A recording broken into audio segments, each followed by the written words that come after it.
A super wealthy businessman, Mr. Carl Jenkins, has been taken and left locked up all alone in a dark room. His phone's almost run out of charge, so he can only write one message.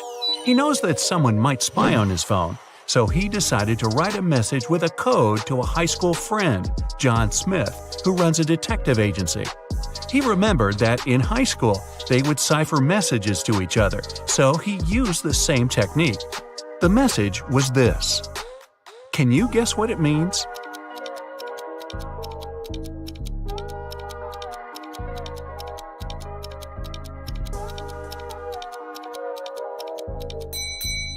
Back in high school, they would shift one letter to the right each time they needed to write a secret code.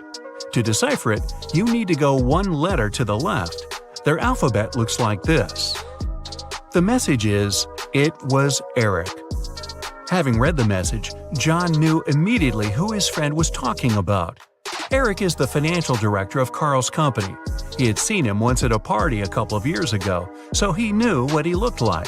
John decided to investigate this case himself and help his friend out. He was sure there was something secret in Carl's mansion. Somehow he thought he knew that Eric would have the key to the mansion. The receptionist, Kelly, said he would always have lunch with different business partners at 2 p.m. sharp in his favorite cafe.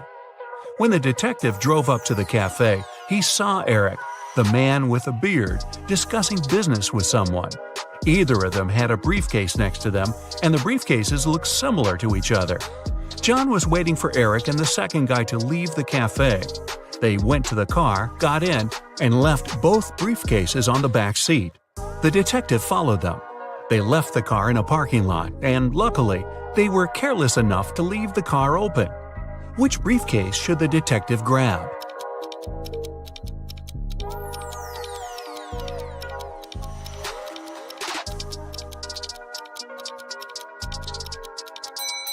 The one that looks brand new.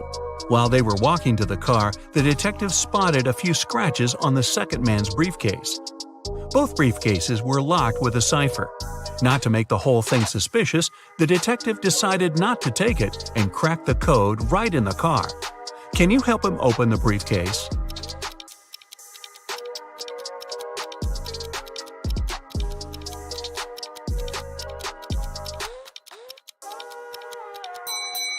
The code is 000.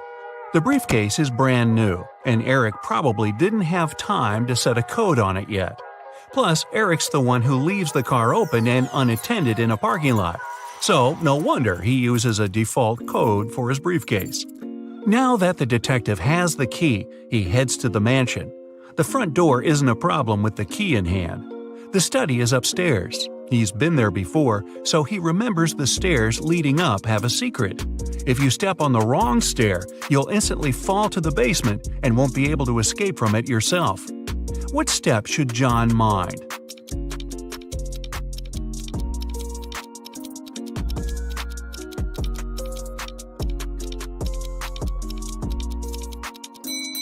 It's the one with the slit in the middle. When you step on it, it opens, and you get into a dark room with bats and spiders. Yikes! Alright, John is finally at the study door, and Carl would always use buttons to open it. You've got only one try. There are 3 buttons, yellow, green, and blue. Which one should the detective choose if he knows that Carl is a big fan of painting?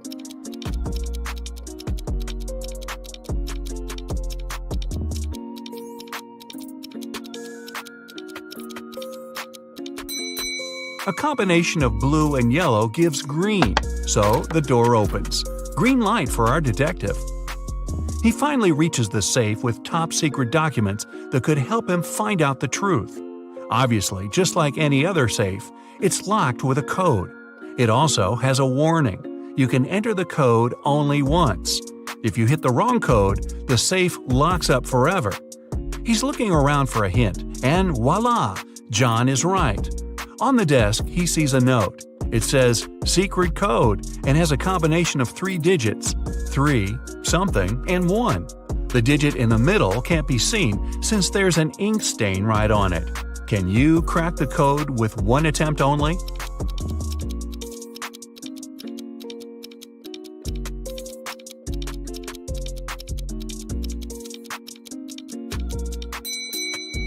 The code is 371. The detective thought the code was used frequently, so the button must have been a bit worn out.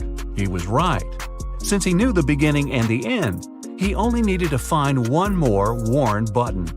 Alright, now he's got the top-secret documents he needed for his investigation. He looks through all the papers and finally finds something that looks like the document he actually needed. To take it as a hard proof, he needs to find one which is not fake. There are 4 copies. They look almost the same, but only one is real. Can you guess which one?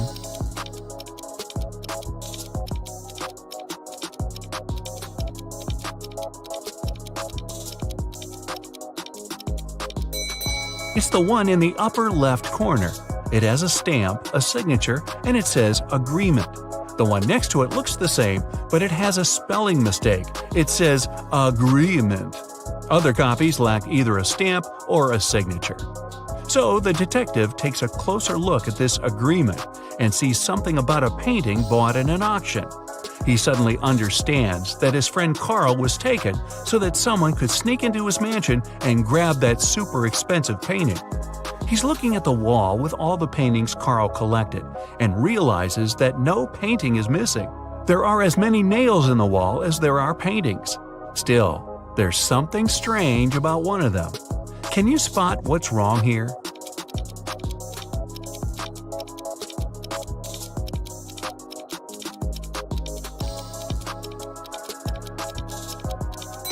Even though all the paintings are present, there's one that lacks a frame.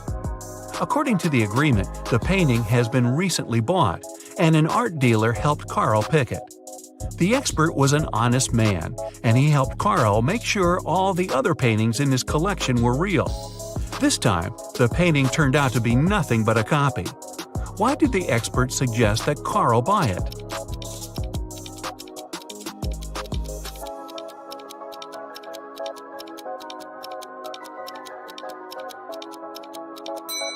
Although the painting cost nothing, its frame was a beautiful and expensive piece of art. The one who grabbed it definitely knew that. Now it's all clear. John has to find both Carl and the precious frame. He goes outside, trying to deduce where the person who took Carl went. Carl is looking at all the tracks on the ground. He needs to follow one of them to understand where to look for Carl. Where should he go?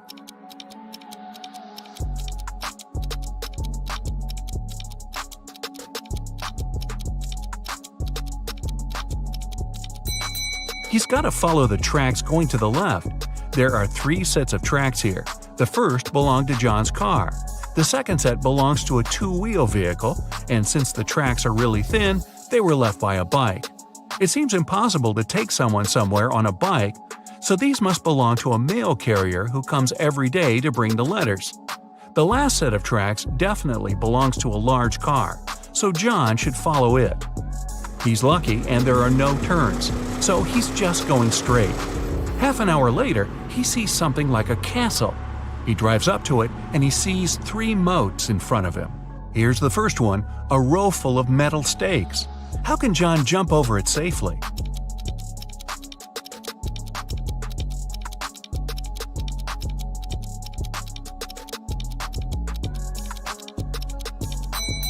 There's a small hot air balloon nearby.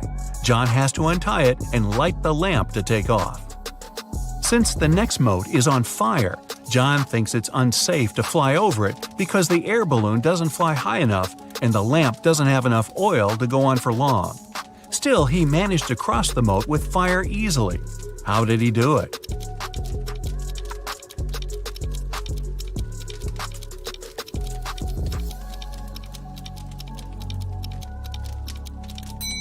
He took the sand from the air balloon's ballast and sprinkled it on the fire, extinguishing it. The last moat was filled with scalding hot lava. It took John some time to figure out how to cross it, but he managed to do it safely. How?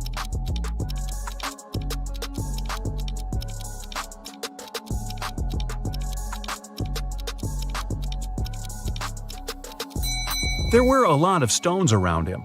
The lava torrent wasn't deep at all, so throwing stones at it, he made a tiny path to hop on. The castle was rather small inside, so the hardest thing was to actually get into it. When he entered the hall, John saw 3 doors. Above the doors, there was a sign. It said, "One of the doors leads to a labyrinth no one ever escaped. One of the doors is the exit. If you enter it, you'll have to cross all the 3 moats all over again. One of the doors has what you're looking for." When John looked at the doors, he knew immediately where his friend was. Which door did he choose?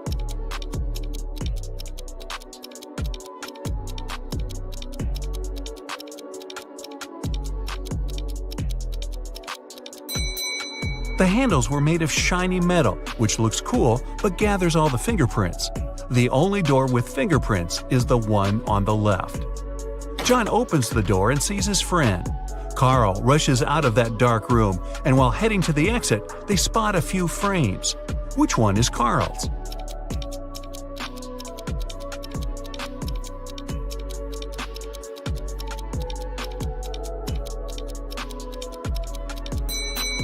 The rectangular one. The painting was rectangular, and the 2 other frames are square. The 2 friends get out of the castle, get in the car, and head to the police department. There, an officer's waiting for them. They have 3 suspects who could have possibly taken the exquisite frame. Carl and John enter the room separately. Still, they choose the same person. Who did they choose?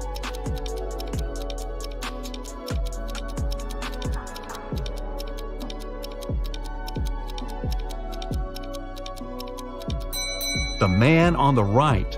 Carl chooses him because it's the art expert. John chooses him because he saw him with Carl having lunch. Wow, seems like this expert's not going to work with Carl ever again. Hey, meet Callum, the world's best detective. You ready for a ride-along? Let's go. It was a rainy and gloomy day, and Detective Callum was having a snack in his office. Suddenly, a woman burst in and asked for help. She said she had hung her laundry outside to dry, then gone back in the house to watch some TV. When she went back out, her favorite dress was gone. She suspected her neighbor, Jane. She was always jealous of that dress. She even wanted Jane arrested. Detective Callum wasn't impressed. He said she had just made up the whole story. How did he know?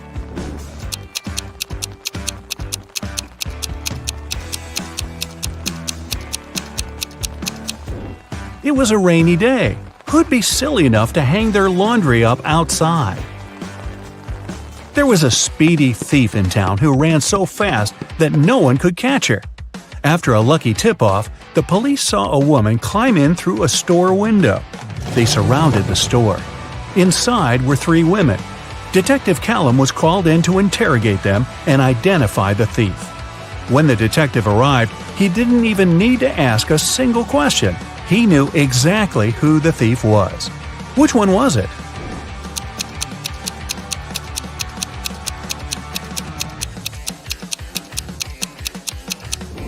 It was the 3rd woman. These 2 are wearing heels. They wouldn't be able to run in those things. The 3rd woman is wearing sneakers. A downtown bank was robbed. There were 2 criminals, but police could only catch one of them, Bill. Bill refused to say who his accomplice was, but the police had already rounded up 3 suspects: Harry, George, and Ben. They called up their trusty friend, Detective Callum. The detective only needed 5 seconds to crack the case. I'll give you 7.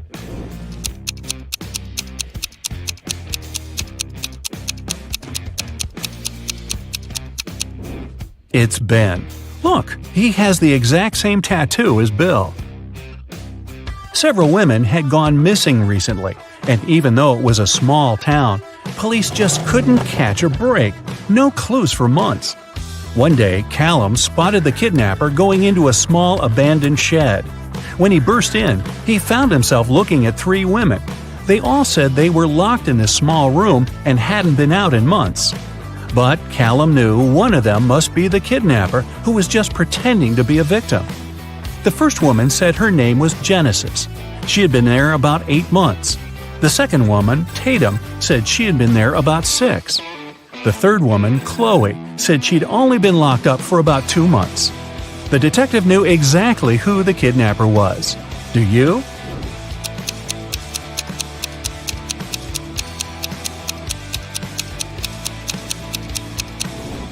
It's Tatum. Look at her nails. She has a fresh manicure. 6 months? Yeah, right. The owner of an ice cream parlor filed a theft report. Someone stole all the money from the register. He was only gone for like 2 minutes. Detective Callum showed up 20 minutes later. There were 3 people inside. Ainsley said she had been talking on the phone with her friend. She hadn't seen anything. Rhett said he just arrived a couple of minutes ago. Joshua said he wasn't really paying attention. He didn't notice anything. So, can you figure out who's lying? Who stole the money?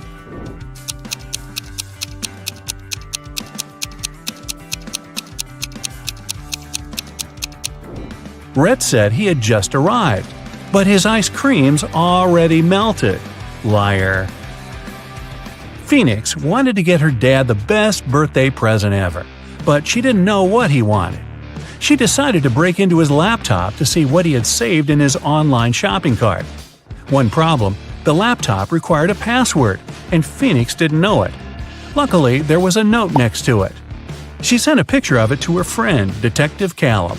He solved it right away. Can you?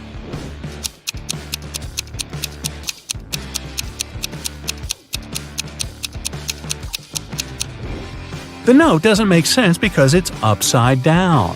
Flip it over and you'll see a sequence of numbers 88, 89, 90, 91. The numbers before it are 86 and 87. So the password is 8687. Detective Callum traveled to a small neighboring city where young women were being kidnapped every day. 4 had already gone missing. They all lived on the same street. Their names were Ava, Bella, Celeste, and Daphne. There were only 3 women left on the street: Ava, Riley, and Georgia. Callum had to act fast. Who would be the next target?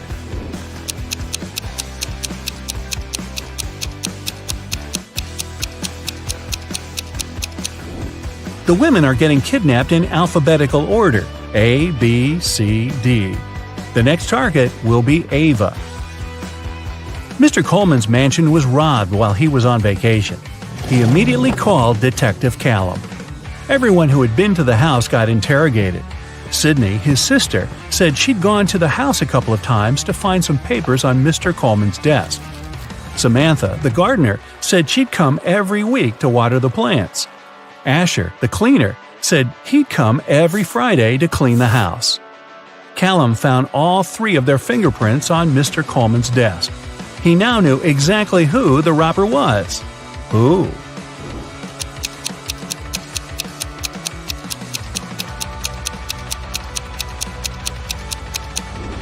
It was Samantha, the gardener. Sydney and Asher had a reason to touch the desk, but Samantha wasn't even supposed to be in Mr. Coleman's office. There aren't any plants in there. A rich woman was robbed on her private yacht during a ferocious storm. A witness said they saw Kai watching the woman right before she was robbed. Kai denied everything and said he was in his cabin at the time writing a letter to his wife. Detective Callum asked to see the letter. 5 seconds after Kai handed it to him, Detective Callum put him in handcuffs. Why?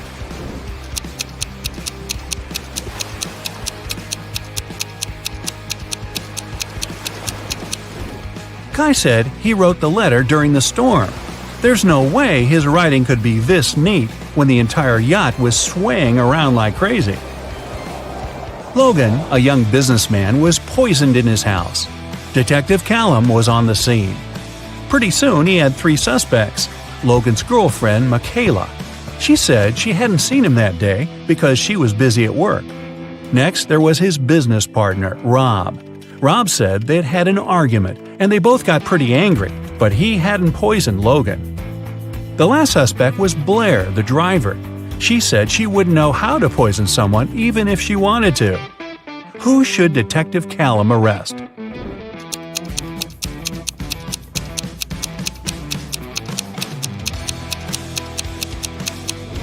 Look, there's fresh lipstick on Logan's shirt. It matches Michaela's. but she said she hadn't seen him that day. Suspicious. Eloise found her friend Fleur poisoned in her room. She called Callum and told him she was walking past Fleur's house and noticed her light was on. She texted her, but Fleur didn't respond. She got really worried, so she broke a window, climbed in, and found her on the floor. But Detective Callum didn't believe her. He immediately arrested her for poisoning her friend. Why?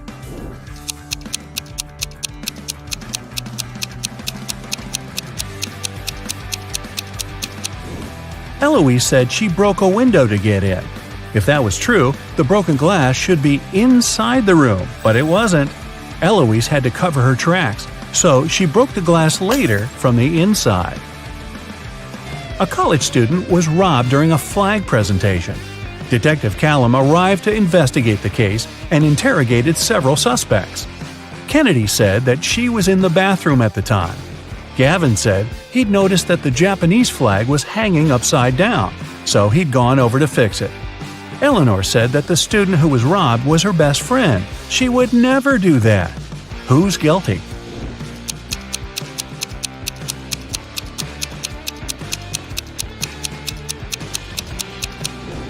It's Gavin. He said that the Japanese flag was hanging upside down, but that flag looks the same either way. He's lying. Someone stole a diamond necklace at a private VIP party. The police followed the robber into a boutique store. There were 3 customers, and they didn't know who the robber was. So they called Detective Callum. Adele said she'd never even been to a VIP party. Those things are for wealthy and famous people. Joseph said he'd never even heard about the party. Florence said she'd been in the shop for the last half hour, trying to find that perfect accessory. Who should Detective Callum arrest?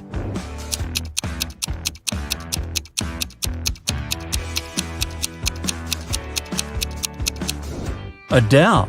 She's wearing a gold bracelet and earrings. Seems like she was just at a pretty fancy event. Maybe a VIP party? Detective Callum got word that some outer space species had landed on Earth. He had a special mission to spot the aliens and report the information. He walked into a cafe. Aha! I spotted one. Who did he suspect?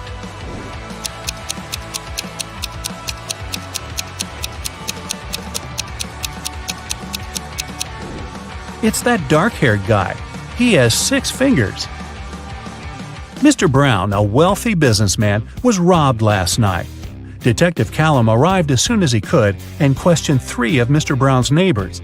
Mrs. Jonas said she got back late last night and went straight to bed. Mr. Polson said he'd always wanted to see the ocean, so he went on vacation to Bolivia. He just got back about an hour ago. Mr. Tanner said he'd spent the whole day working in the garden and went to sleep around 8 p.m. Who did Detective Callum arrest?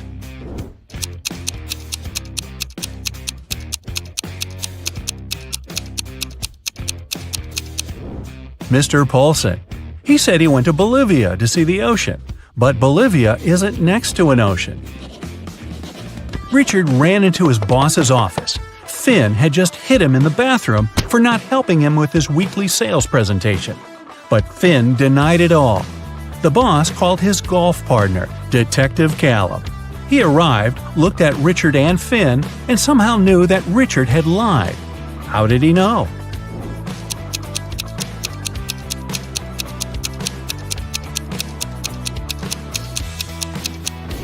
Richard's bruise is on the right side of his face. Finn is eating a sandwich and holding it in his right hand. He's right-handed. If Finn had really hit Richard, the bruise would be on the left side of his face. Welcome to Brightside U. You've got one more final before break, all riddles. Jot down your answers and we'll see what your score means at the end of the video. The university president's looking nervous. He gets to his office and opens the door. It's the end of the semester, and all the students are about to take their finals, except Intro to Geography. The teacher had to postpone that final for some reason. When he sits at his desk, he discovers that someone's been rummaging through his papers. They've stolen the physics final. How did they get in if the door and windows were closed? I'll give you 7 seconds for this one.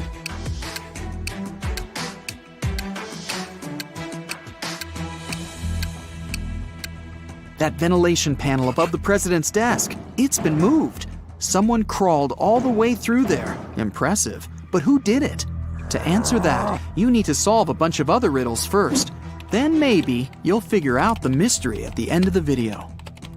The president leaves his office and walks down the hall. There's a loud crack, and the power goes out all over the building. Someone must have flipped all the fuses. He heads down to the break room to see what's up. I mean, he's the president after all. Yep, someone's been messing around down here. There's 3 suspects in the room. The cleaner says somebody turned off the generator when he came in to clean. Rachel's a new transfer student. She says she totally got lost and ended up in here by accident. Simon's a junior. He has his phone in his hand. Says he was playing one of those video games where you have to find stuff. Which one of them shut off the power? Your 7 seconds starts now.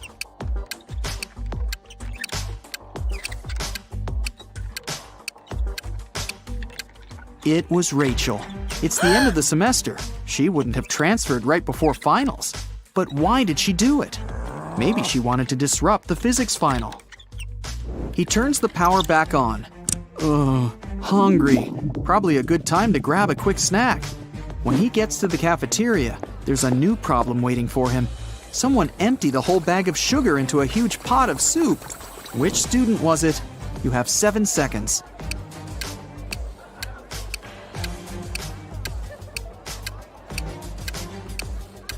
All the suspects have bowls of soup in front of them, but one of them doesn't have a spoon, just a fork. He was never going to eat the soup. He knew it would taste disgusting. Just as the president finishes up his sandwich, he gets a text. It's from a professor. He needs help in his office ASAP. In the office are 3 students, standing around and looking guilty. The professor claims one of them graffitied the painting on his wall. Which one did it? You've got 7 seconds to figure it out.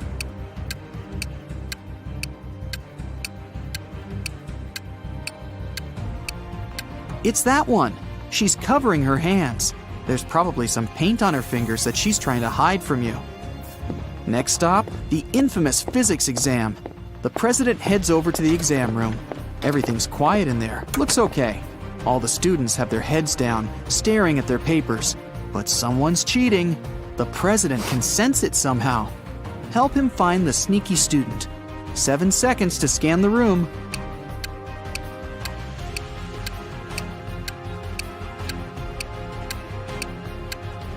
It's the guy with his legs crossed. Clever. He wrote the answers on his calf muscle. But where did he even get those answers? After a brief shakedown, he spills the beans. He got them from a friend. That hassle's over. Time for a coffee and a snack. A big one. But just then, a piercing beep smashes through the silence. The fire alarm! Oh, come on. Students file out of their classrooms, and the entire university has to be evacuated. The students are standing outside, looking at the building. No fire, no smoke even. The president gets a text from the alarm company. The alarm was triggered by a person, not a smoke detector. The president looks around. Time to round up the usual 4 suspects. Matt says he was in the bathroom when the alarm came on. Julia was taking the geography final. Clark and Lex were studying strange green meteorites together in the science lab. Which one of them is lying? You have 7 seconds starting now.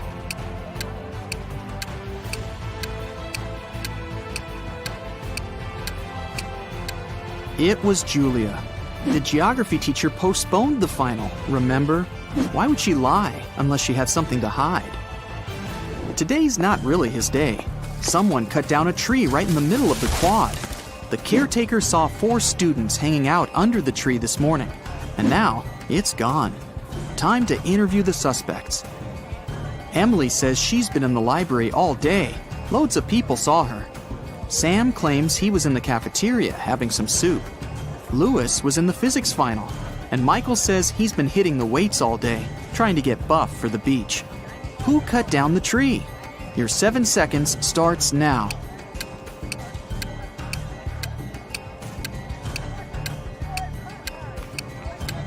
It was obviously Sam. He said he was having some soup, But remember, if he had really been in the cafeteria, he would have mentioned the whole sugar thing. Plus, the president was in there and didn't see him. He's lying. On to the biology final. They've got a new teacher who's giving a unique type of final. The president sneaks in the back of the room. The teacher explains that she gave her students ficus seeds at the beginning of the semester. Whoever has the most beautiful ficus plant will get the highest grade. It's time to present the results. The students start to file into the classroom. Half of them are holding pots with beautiful green ficus trees. The other half have pots filled with plain old earth. No leaves, no nothing. The teacher says the students with empty pots all get an A. Why did the teacher do that? Solve this mystery in 7 seconds. Go!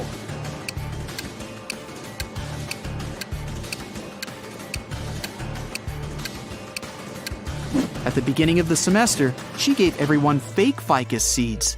The students who showed up with full-blooming plants must have bought a full-grown plant and stuck it in the pot. Ha! Busted! Last final of the day, philosophy. The young teacher is in there, waiting for all the students to take their seats. After that, he puts a bust of an ancient Greek philosopher on the table. The teacher says, "Write a short essay on the following topic: why this bust doesn't exist." The student with the most convincing argument gets an A, while everyone else gets a C. Huh, tough teacher. After an hour, the students hand in their papers. Most of them filled up the front and back, but one student only wrote 2 words, and she got the A. What did she write? I'll give you 7 seconds to figure it out.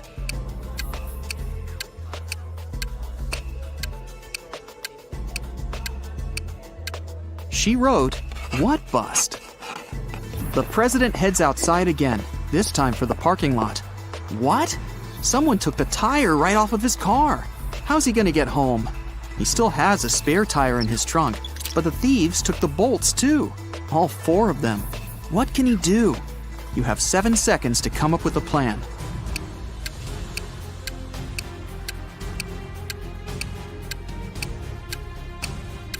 He needs to unscrew one bolt from each of the other 3 tires and attach them to the spare. Each tire now has 3 bolts. That'll be enough to get to the nearest service station. What an intense day. The president's ready to kick back for a few, but he gets another urgent text. There's broken glass all over the quad. Someone broke a window up there. The only 3 people around are a cook, a gardener, and a student. The cook says he's been boiling up a new soup for the last hour, since someone put sugar in the last one. The gardener admits he was up in a tree cutting branches. He saw a student break the glass. The student says he was studying in the library. I'll give you 7 seconds to figure out who's lying.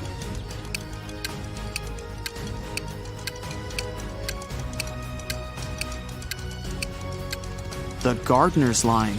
How could he have been up in the tree? It had already been stolen. He broke the glass, probably just by accident. The day's finally over. The president heads over for the best tradition on campus, the post-finals party. It's in the basketball arena. There are lights, decorations, and even a DJ. Everyone's dressed up, looking relieved. Finals are over. The party goes all night, but around 4 a.m., someone accidentally slams the doors too hard, and it triggers the automatic locks. Everyone's trapped. The president can be the hero of the party.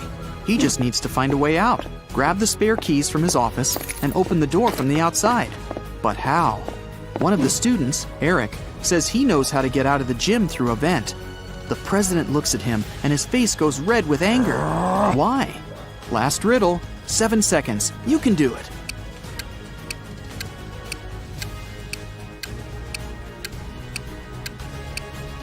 Eric just gave himself away. He's obviously been in the ventilation shafts before, so it was probably him who stole the physics final. How did you do? Count up your correct answers, and let's see how you fared on your final exam. 0 to 3 points. Looks like you'll need to sign up for some classes over break. Keep watching riddle videos. You'll get better in no time. 4 to 7 points. Solid B+, but I'm sure you can do better next time. 8 to 12 points. You nailed that final. Leave your books in your locker and enjoy your well-deserved vacation.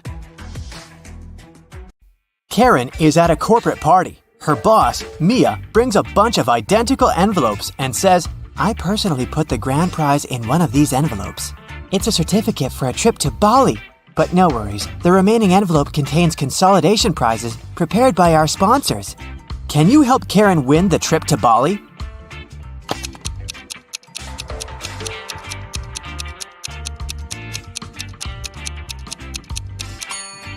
There's a lipstick print on this envelope. Mia has a similar lip color. She said that she had personally packed only one envelope, so the grand prize should be here.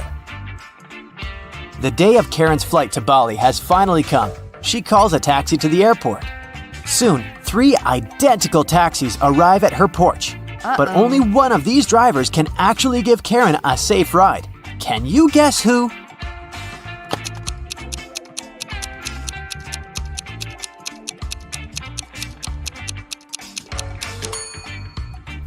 The second car has a flat tire, and the driver of the third taxi is a werewolf. Take a look at his claws. It's a full moon, so he'll turn into a wolf soon. Therefore, Karen should choose the first taxi. Karen's luggage is too heavy, so she goes to the cash register to pay for the excess. Oh no, her card holder is gone. Karen asks 3 people standing nearby, "Have you seen a pink card holder?" The cleaner says, "I found 2 lost wallets today, but none of them look like yours." The cashier says, I was busy with another customer, so I didn't look around.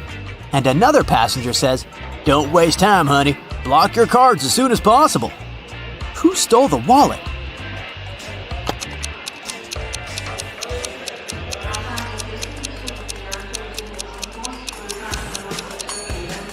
Nobody. Karen put it in the fold of her hat and forgot it there.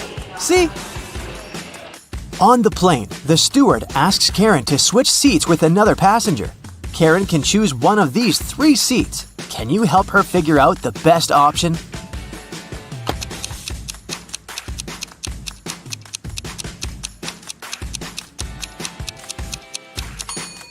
This man has very long legs, so he'll probably kick the back of Karen's chair all along. The second option is next to this elegant lady, but she's stealing money from another passenger. Probably not the best company for a long-hour flight. Although the third guy looks like a vampire, it's just a costume. He's sitting by the window, but the sun rays don't bother him, so he's the best option. Karen arrives at a fancy hotel in Bali. The manager shows her the 3 best bungalows to choose from, but only one of them is safe enough. Can you help Karen to make the best choice?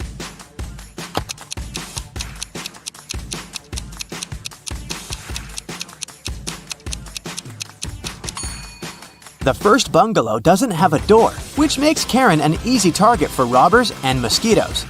And there's a scorpion under the bed in the third bungalow, so she should choose the second one. On the beach, Karen meets 3 ladies who claim to be millionaires and show her pictures to prove it. But one of them is fake rich. Can you guess who?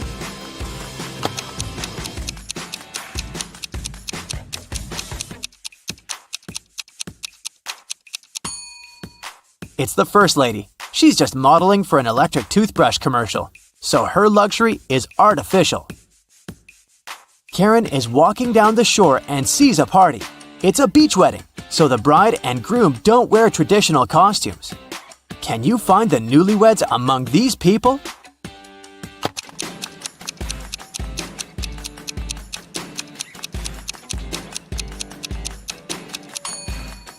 Take a look at the cake. The letters say Harry plus Amy. This lady is wearing a necklace with the name Amy, so she's the bride. And now, look at the flower garland around her neck. Only one person is wearing the identical garland, this guy, so he's probably the groom. Karen spots her former classmate, Tom, among the guests. He's talking to a strange lady. The lady is wearing a hoodie and standing with her back turned to Karen, so Karen can't see her face. Tom and the lady leave together and hide from everyone on the roof of the beach restaurant where the party takes place. Later that night, Karen also visits the roof. There's no one else here, but after checking the roof, Karen knows for sure which of these 3 ladies is Tom's secret girlfriend. How did she know?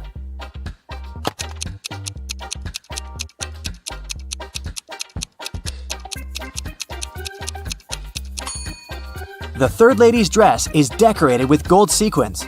She lost one sequin on the roof. Tom sees Karen and invites her for a walk along the shore. She spots 4 weird things right away. Can you see them too?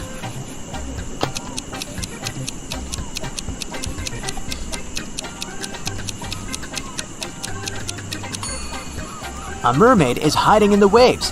This sandcastle has electric lighting. Tree branches flutter in the wind to the right, but the flags to the left. And finally, the moon has a creepy face. The next morning, Karen goes to the buffet breakfast. She wants to get a smoothie, but there's no information about the ingredients in English. Unfortunately, Karen is allergic to strawberries. Can you figure out which smoothies are safe for her?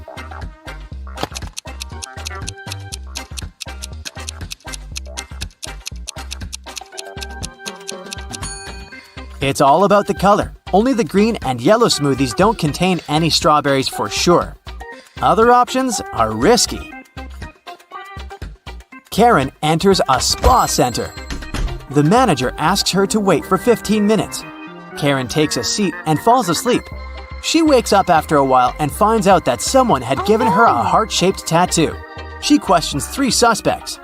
Bobby, the client, says, "Lady, I've just arrived on my motorbike. If I see any crazy tattoo artists around here, I'll tell you." Leah says, "I've been cleaning the bathroom within the last 30 minutes.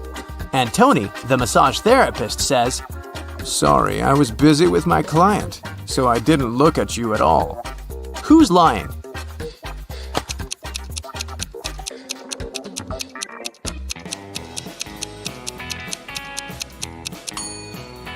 Bobby. This motorbike has flat tires, and besides, it was already there when Karen entered the spa.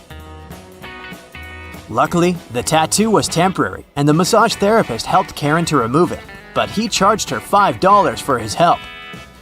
Karen arrived at the spa during happy hours when they offer a 45% discount on all services, so Karen paid only $12 for a 1-hour massage. Also, she had a pedicure for $7. When Karen left, she found a $50 bill on the ground. How much money did Karen spend in total? Can you count?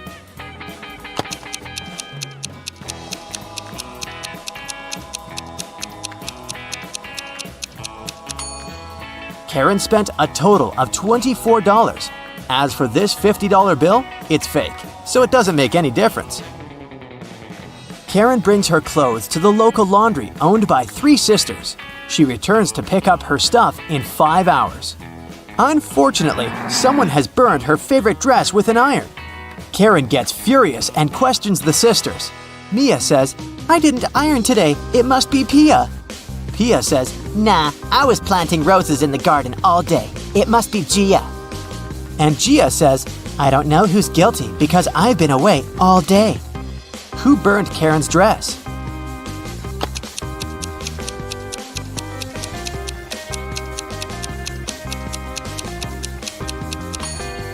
It was Pia. Take a look at the garden. Can you see any roses? Exactly.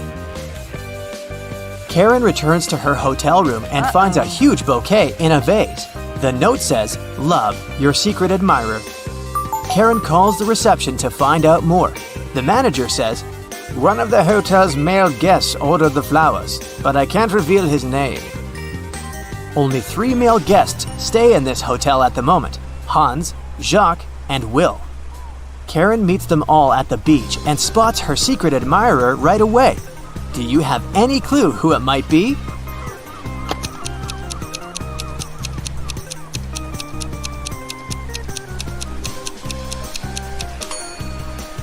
Karen received pink lilies.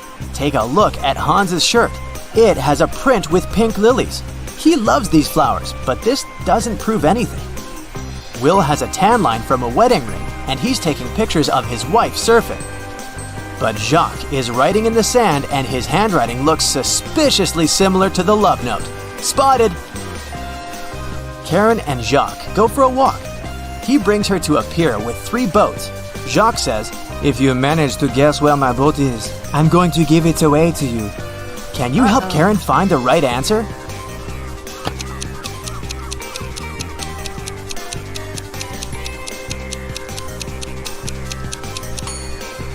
Someone's sleeping on the second boat, but this doesn't mean that the person is the owner. The third boat is called Jacques, but this name is quite popular. Let's take a closer look at the first boat. Can you see the red trousers on a hanger?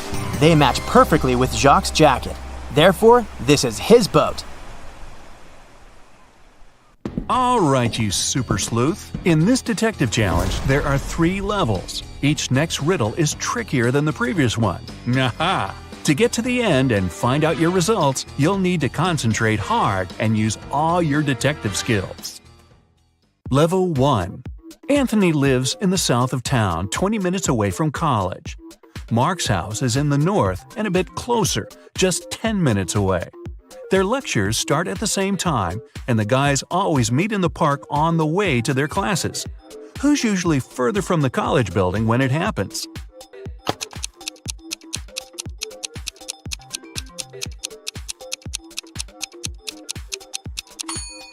The boys meet at the same point. It means they're the same distance away from the college building. Milan airport customs officers noticed that one man traveled abroad at least several times a week. They started to suspect he was a smuggler, but couldn't understand what he smuggled. He always had a suitcase or a bag with him, but there never was anything forbidden or expensive inside. Only several months later, when a new customs officer joined the team, the mystery was solved. What was it the man smuggled?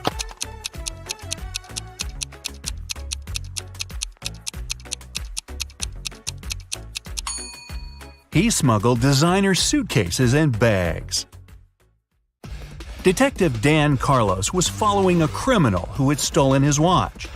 This person, Dan didn't see whether it was a man or a woman, ran for a hospital building and disappeared inside. When the detective rushed through the doors, he saw 2 doctors examining their patients. One of them had to be the criminal he was looking for. But which one?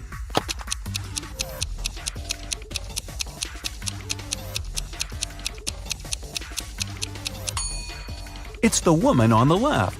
Her stethoscope earpieces aren't in her ears. Emily had passed a difficult test with flying colors. But for some inexplicable reason, her professor's sure the girl cheated. After arguing for a while, they come to an agreement. If Emily solves one riddle her teacher will give her, she'll get to keep her high mark. On the piece of paper the professor hands her, there's just one word: house. The girl doesn't need much time to figure out the answer. What is it?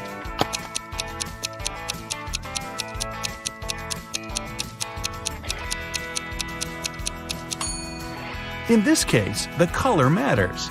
The answer is greenhouse. Little Adam knew his older brother Philip got some money for his birthday. But however hard Adam tried, he couldn't find it. One day, when Philip was away, the boy sneaked into his brother's room. There was no money, but Adam found a map. The older boy had hidden the cash in the garden. Adam followed the instructions to a T. 10 steps to the left, 15 to the right, then 8 straight ahead. It must be here. The boy started to dig. He wasted 2 hours and still found nothing. Did Philip trick his little brother?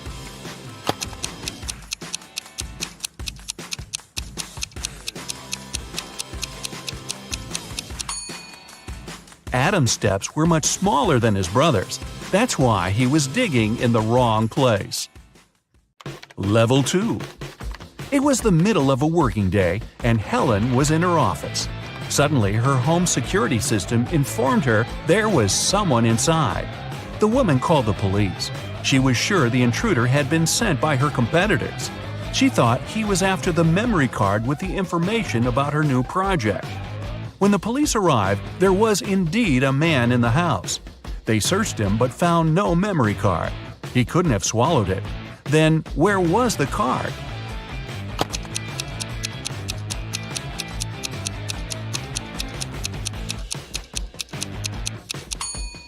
When the police got him, the man secretly slipped the memory card into one officer's pocket. After being searched, the criminal retrieved the card. The manager of a ski resort has gone missing. The police suspect 3 people that are staying at the hotel. Unfortunately, no one can find any of these people. They're probably on the slopes skiing. The police officers have no time to waste and decide to examine their rooms.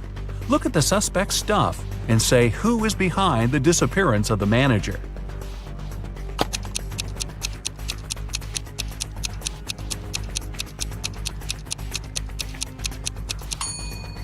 It's Joe. He's the only one who doesn't have warm clothes or winter sports gear and equipment. It means he didn't come to the resort to have some fun. Jason, a rich traveler, stayed in a small but expensive hotel at the seaside. During a severe storm with gale-force winds, there was a blackout. The whole area was plunged into darkness. People stayed without electricity for at least 2 hours.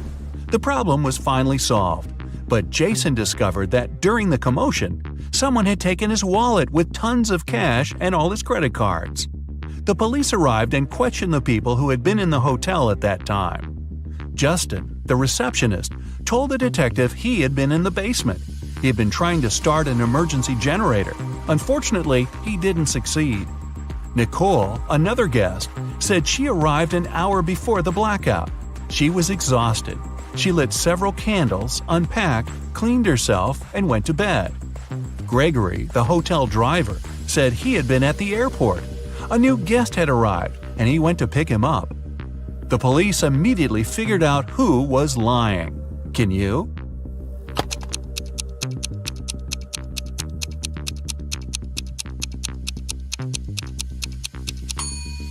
The blackout was caused by a bad storm, and planes don't fly in such windy weather.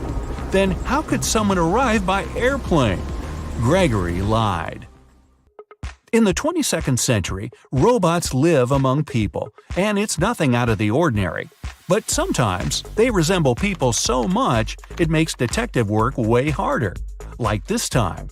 Eric Blank, an experienced police officer, has to figure out which of the 3 suspects is guilty of identity theft. He knows for sure the culprit is a robot. But who isn't human?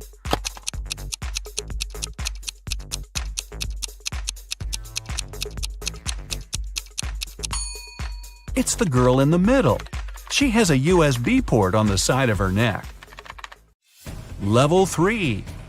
Maria had to take part in a very important sports competition. But several days before the event, her boyfriend, Keith, found out the girl had disappeared. The only thing she left behind was a note. "I'm sorry, I had to leave. We'll never see each other again. Please call my sister Jenny. Her phone number is 2121-736362. Confused by the message, Keith went to the police. "I think Maria was taken away against her will and made to write this note. She is an only child in the family and doesn't have a sister." The police started an investigation. They found 3 people who could be behind the disappearance. Cheryl, Maria's competitor, said she had been at her mom's house resting before the competition. Aaron, Cheryl's coach, told the police he'd been spending all his time at the gym. And Kyle, Maria's coach, said he had felt unwell and stayed in bed. Who knows something about Maria's whereabouts?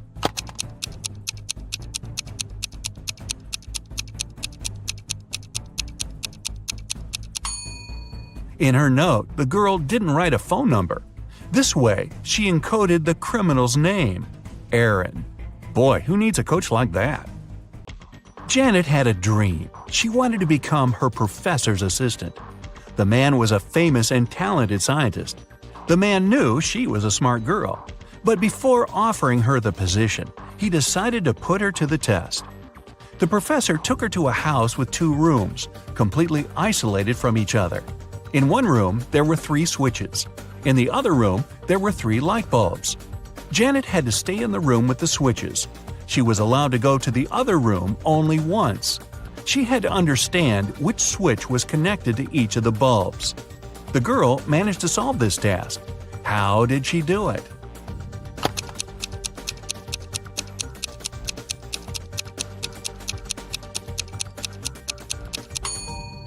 She turned on the first switch and waited for a minute. Then she turned it off. After that, she flipped the second switch and went inside the room with the bulbs. One of the bulbs was on. It was the one connected to the second switch. Janet touched the remaining bulbs. The warm one was connected to the first switch, and the cold one was linked to the third switch. Kyle lived on the 6th floor of an apartment building. Once, the man was having his coffee on the balcony. Suddenly, he spotted a woman on the 8th floor of the building opposite his. She opened the window and threw something with a great force. In no more than a minute, Kyle jumped to his feet and ran to call the ambulance. They arrived soon and rushed the woman to a hospital. What did she throw out of the window?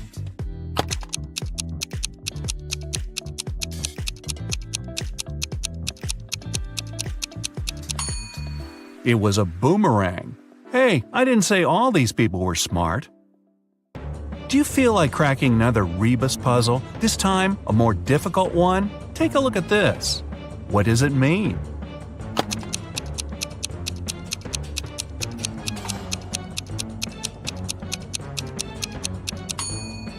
Safety in numbers. If you've managed to get through the first level, you have better logical skills than many other people. Watching more detective movies can make your observation skills sharper. If you've left behind 2 levels, congrats! You must have strong analytical thinking skills. Just pay a bit more attention to details. If you've passed all 3 levels, wow, way to go! Very few people can get to this point.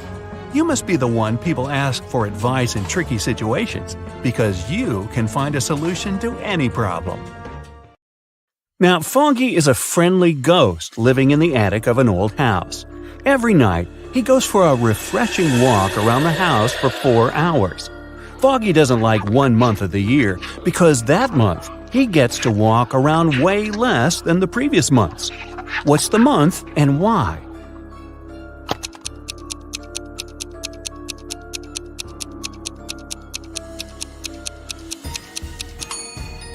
It's February. There are just 28 days and nights in February, and 29 on the luckiest years. So, fewer nights and less time for Foggy to walk around. Just a month ago, Autumn and her family moved into a new house. Everyone loved it, but Autumn was sure that the house was haunted. She doesn't know it yet, but our old friend Foggy is the ghost that lives in her attic. He is a friendly ghost, so once he left her a message written on a mirror. Autumn woke up and saw this. Can you help her read the message?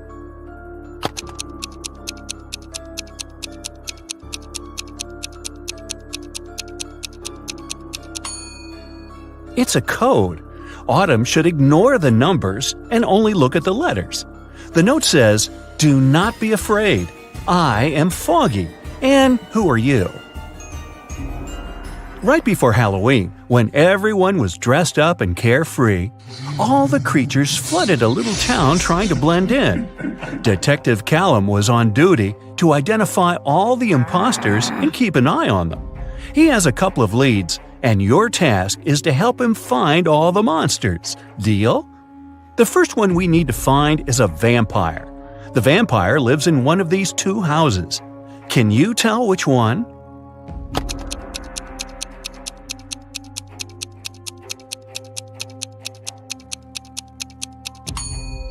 Look, there is garlic hanging in this house.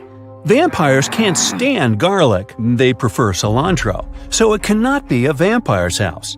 So the vampire lives in this one. Perfect, let's move on. One of these houses belongs to a centaur. Do you have any idea which one?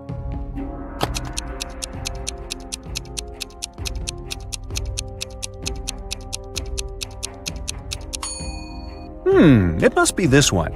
Pay closer attention to the path to the house.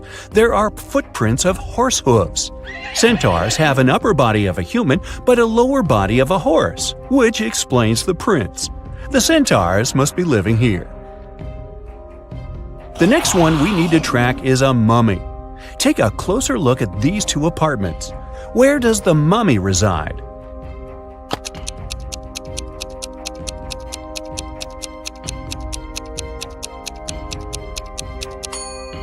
Now, did you notice the bandages all over the room here? It must belong to the mummy, so I bet that's his place. Now it's time to track the Cyclops. Keep your eye out and make your best guess.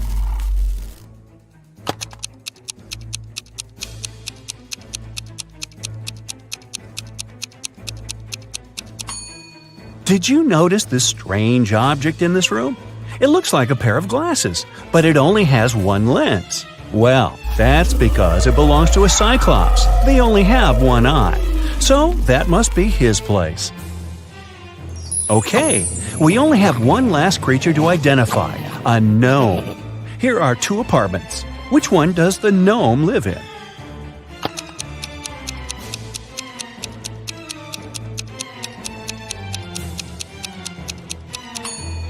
Did you notice that the mirror in this apartment hangs a bit too low? That's because gnomes are short. He must be living here. Other creatures that have flooded the town are robots. For Halloween, some people started to dress up like them, too. Look at these three people. Can you find the fake robot?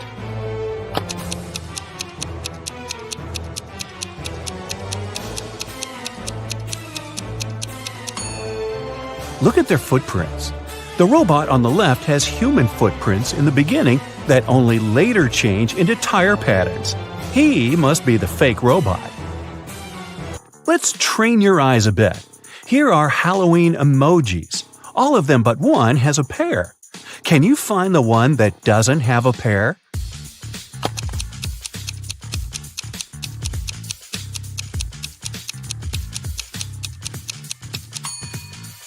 Great job! Here it is.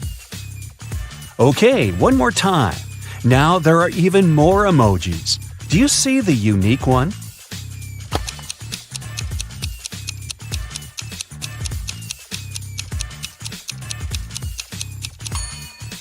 Here it is. Good! Now let's proceed. A month before Halloween, Daphne moved into a new modern house that was built in the early 2000s. It was a great house, but Daphne got it for a very low price because it was believed to be haunted. The girl didn't believe in that, so it didn't bother her one bit. On Halloween night, she returned home after midnight. When she walked into her room, she saw a ghost floating there. The ghost looked at Daphne and said, "You know what? You can't live here. It's my house. I've lived here for 100 years, and you're making me uncomfortable." Daphne said that the ghost was lying. Why?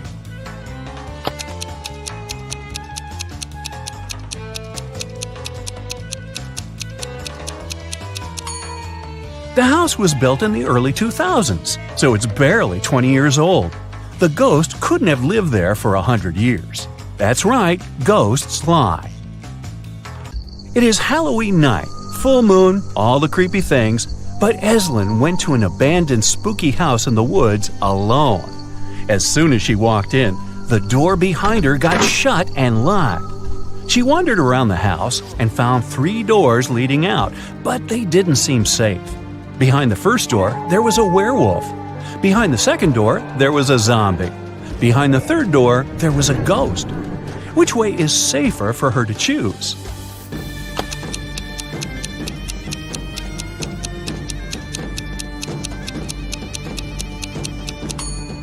Eslyn should definitely choose the third door. Ghosts may be spooky, but they can't do her any real harm. Of course, Eslyn wasn't the only one who went to the house that night. Another student, Colton, dressed in the silver armor of a knight, decided to explore the spooky house too. Just like with Eslyn, the door got shut behind him right after he stepped into the house. He found 3 ways out too. Behind the first door, there was a vampire. Behind the second door, there was a huge dragon who hates strangers. Behind the third door, there was a huge cyclops that would crash anyone who walks in. Which way should Colton choose to stay safe?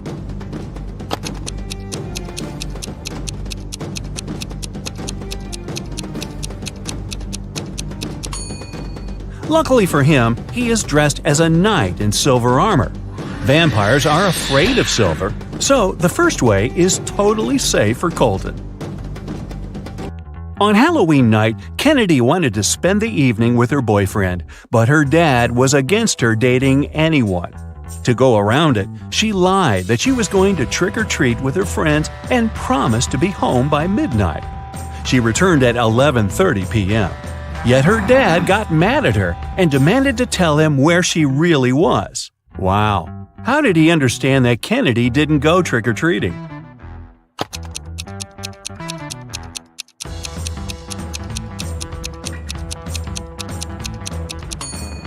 She returned with an empty candy basket.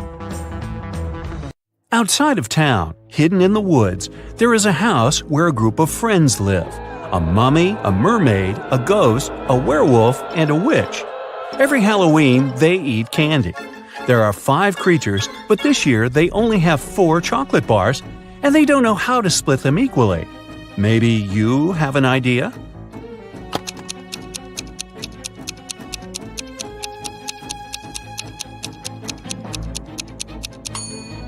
They should split each one of the 4 bars into 5 pieces, and then each creature gets a piece from each bar. This way, everyone will eat exactly 4 pieces of chocolate. Now that monsters and humans live next to each other, let's try to identify who is who. I will be showing you photos, and your task is to find a monster in each photo. Here's the first one. Can you find the monster?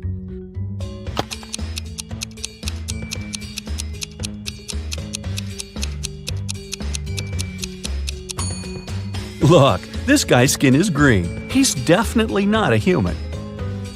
Here is the next photo for you. Be attentive. Do you see someone who is not a human here?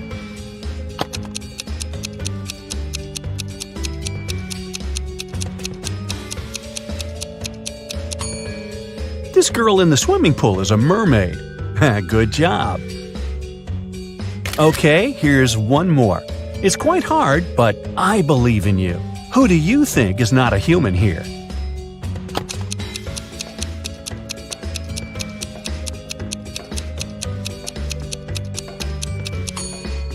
Look, this woman doesn't cast a shadow. Now this is not normal for a human being, so she must be some other creature. Great job! Here's another one for you. Which one do you bet isn't a human?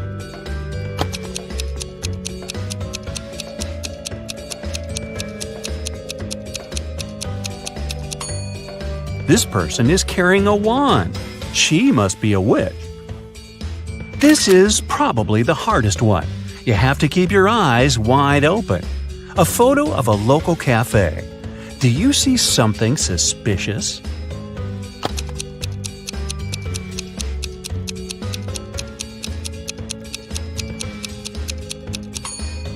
Look, there's a glass of blood in the air, as if someone's drinking it.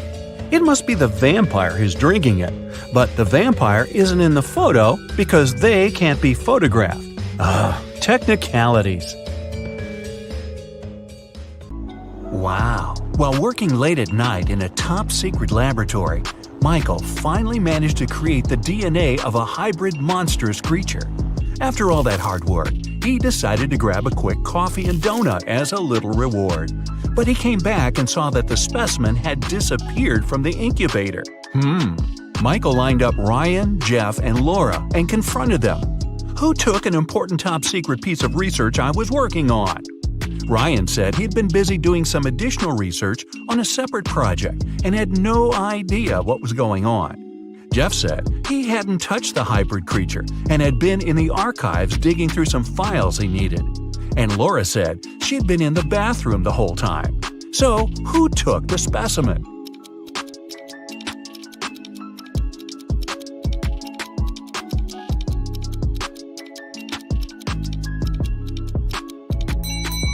Michael never mentioned that he was dealing with a hybrid monstrous creature.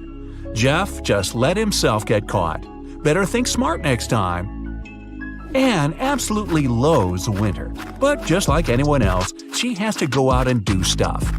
She had just moved to a snowy city for work and experiences some of the coldest winters. But she managed to make it to the mall to do some quick shopping through a huge blizzard. When she came back to her parked car, she discovered that someone broke into it and took her belongings. When the police lined up the three suspects, they each gave their stories. Francesca said she had been polishing her car outside and didn't know anything. Ned said he had been shopping for clothes, and Earl said he had been sitting in a cafe on the upper floor of the mall. The police arrested the suspect. Who was it?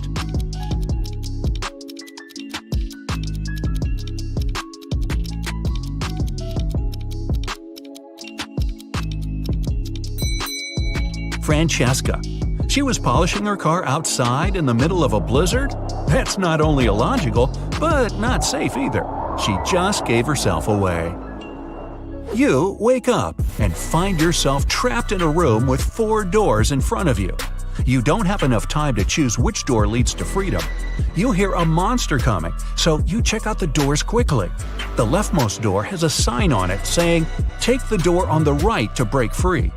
The second door also has a sign saying, "It's the right door." The third door has a sign, "Freedom is just right in front of you." And the last door has a sign, "Don't trust the signs." Which door should you choose?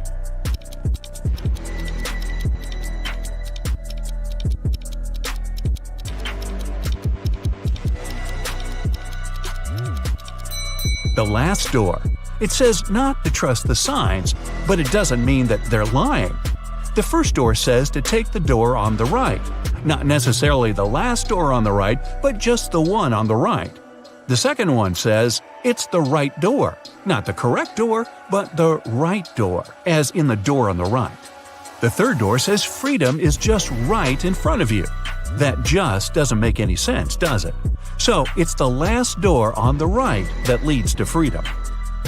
Mason was extremely happy when he got the news that his sister Jane was coming to town. He had just started a new job and couldn't wait to host her for the first time. She was only able to see some nice pictures of the places he visited, including where he lived. When he picked her up from the airport, he noticed something slightly off about her. She was robotic with her responses and seemed stiff with her movements. She wouldn't eat and only insisted that she wanted to rest up. Strange. Had he been watching too much sci-fi? After a while, Mason hears a knock on the door, and to his surprise, it's Jane. But I thought… Jane tells him that the Jane in his apartment is an imposter. When the Jane in the bedroom goes out and sees the other Jane sitting on the couch, they're both in shock. They both try to convince Mason that they're the real Jane. But who will Mason believe?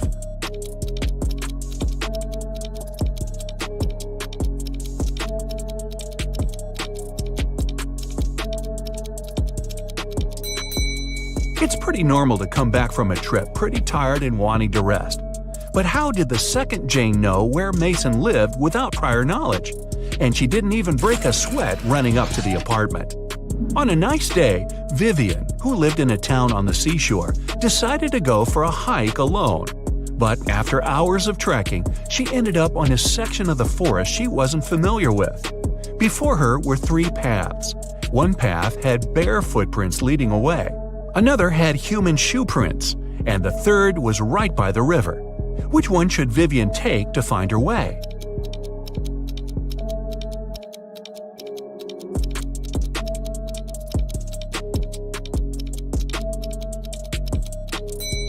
The river path.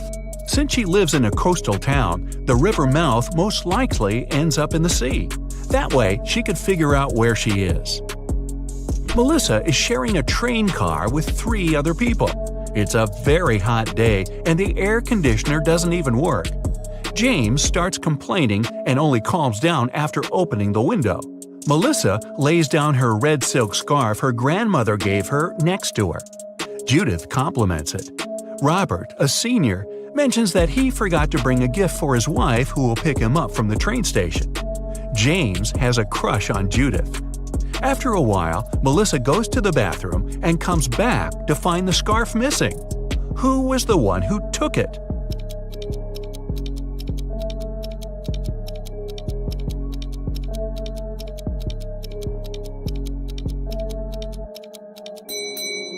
None of them.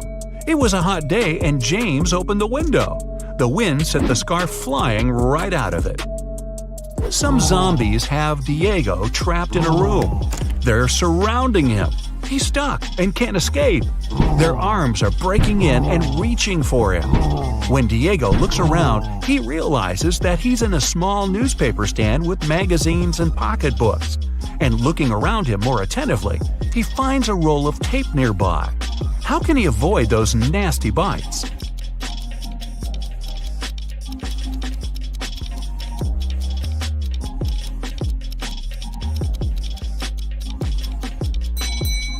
The only way for Diego to escape will be to tape those magazines around crucial parts of his body where they can't lay his teeth on him. It'll be light enough for him to run away from the zombies without getting hurt. Plus, he'll have plenty of reading material for the road. Evan got lost in a forest, and just his luck, it was snowing. The only thing the police searching for him found were 4 parallel lines leading into the forest.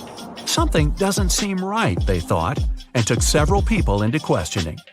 Nick said he had been at the store buying some groceries. Vanessa said she had been babysitting. Christina had been at work the whole time. After hearing the stories, they arrested Nick. Why?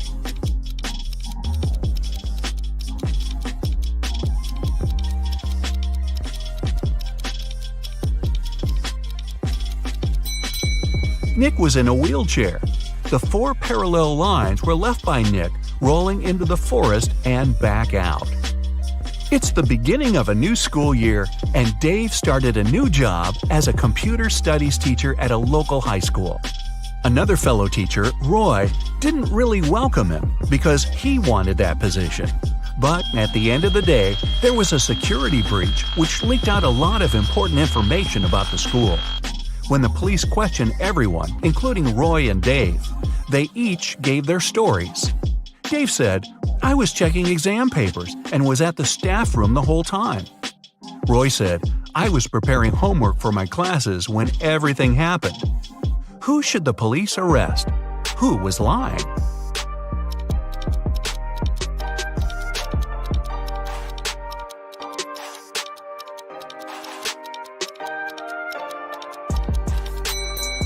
Dave. There wouldn't be any exams on the first day of school. Gareth is in a pickle. He's at the police station looking at the lined-up suspects, one of whom stole Beth's bag while she was having a picnic in the park. He observes them. Beth describes the culprit as someone big, no hair, and wearing a black jacket. All the men lined up matched the description. Gareth looks at each of them, and they all have one distinct trait that makes them stand out from each other. Suspect number 1 has a beard. Number 2 is wearing shorts. And number 3 is wearing glasses. Gareth knows immediately who to arrest. Who is it?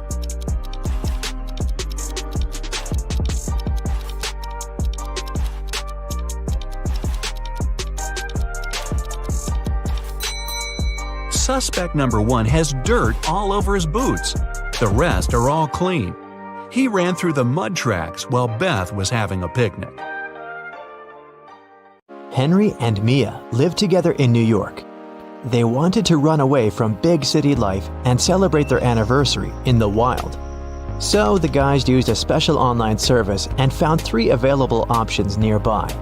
Bob offered his cozy treehouse in the woods for a reasonable price. Julia offered this fancy geodesic dome with all conveniences. It's a 2-hour drive away from New York, and Crystal offered an old mansion that she'd inherited from her granny. Can you help the guys make the right choice?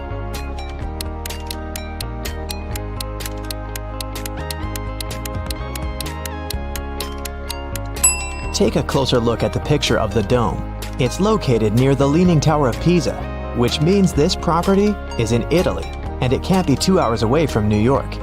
And Crystal's granny's ghost is still in the house, so Mia and Henry should choose the treehouse. The guys contacted Bob, booked the house, and hit the road. Mia is a famous blogger, so she decided to post all milestones of their journey in her stories. Can you spot any differences between these 2 pictures?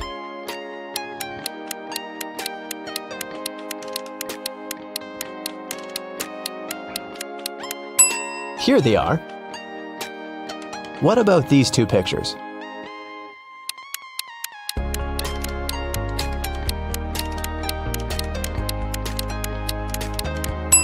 there are 3 differences. What can you say about these 2? Can you see 3 differences?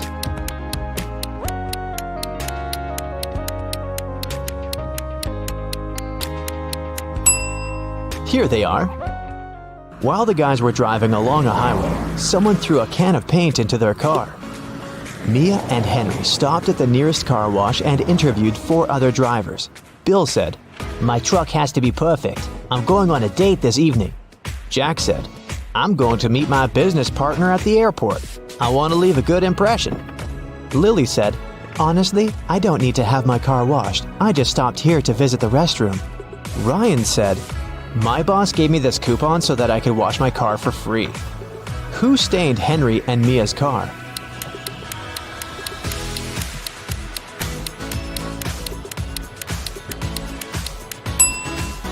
Lily. Her right hand is stained with the paint of the same color, and besides, she has a print of Mia's face on her t-shirt. She's definitely obsessed with her. The guys washed their car and continued on their journey. They had to choose one of these 3 roads to reach their destination. The first one went through toxic swamps. People often get lost in that area. The second path went near a river with creepy sirens. Their singing made everyone jump into the water. And a band of angry robbers was waiting on the third road. Which way should the guys opt for?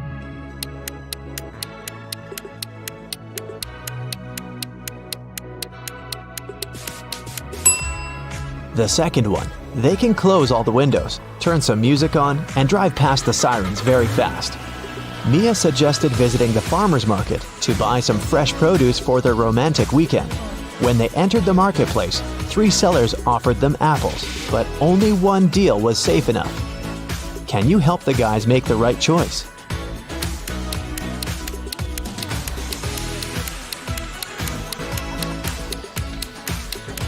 Seller number 1 offers very old apples. Take a look at the date on the box. They expired 5 years ago. Seller number 3 offers very beautiful apples. But pay attention to his assistant. She's putting shoe polish on the apples to make them look better. So, Mia and Henry should pick the second seller. Henry and Mia left the market and put all their purchases into the car. Suddenly, Henry realized that he'd left a bag with cabbage at the farmer's stall. He returned but couldn't find the bag. Henry questioned 3 people he saw nearby. Vera said, I only eat fruit, mister. See, I've got bananas and apples. Bella said, Yes, I saw your bag. The seller put the cabbage back on the shelf. And the seller said, I don't know what's going on here. I spent the last 10 minutes in the bathroom. Who's lying?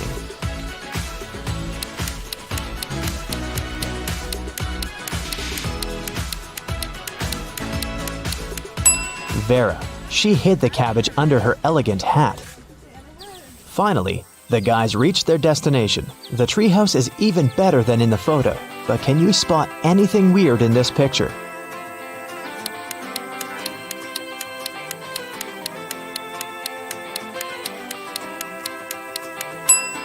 This raccoon is wearing sunglasses. The owner of the treehouse, Bob, lives in another country, and the house is located 15 miles away from the village and other people. That's why Bob installed a special digital clock on the door. When Henry booked the property, Bob gave him a 6-digit password. But unfortunately, Henry had lost it. Here's a hint. M80. Can you help the guy crack the code?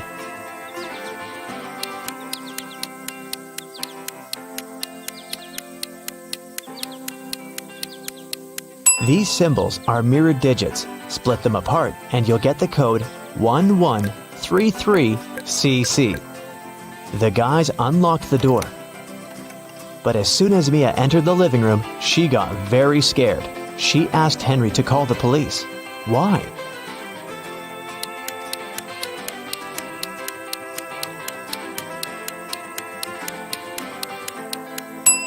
The treehouse is in the middle of nowhere. Who lit the candles and the fire? The house was locked. Henry checked all the rooms, but found no clues. What about you? Any ideas who that could be?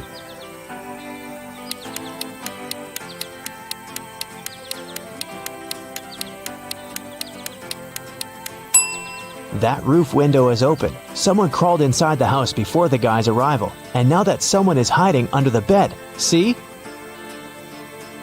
The guys called the police. Officers promised to arrive within an hour. Mia decided to take a shower. When she returned to the living room, she realized that Henry had disappeared. Mia searched the garden, then checked all the rooms in the house, and returned to the garden again. But she failed to find any clues. Can you help her?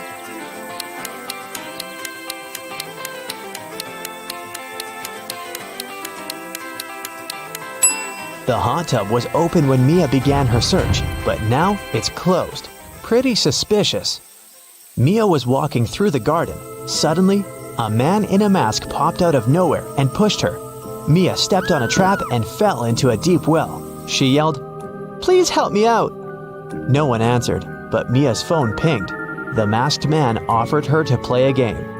Otherwise, she'd have to stay in the well forever. Here's the first riddle. I come in many different colors, and I get bigger when I'm full. I will float away if you don't tie me down, and I will make a loud sound if I break. What am I? Mia nailed it immediately. What about you?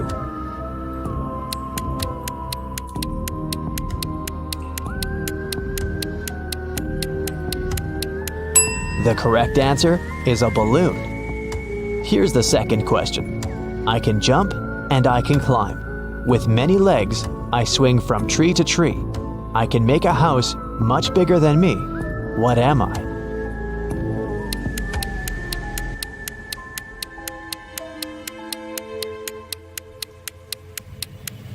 Have you guessed? It's a spider. And the final question. I come out at night without being called. I'm lost in the day without being stolen. What am I? Can you help Mia?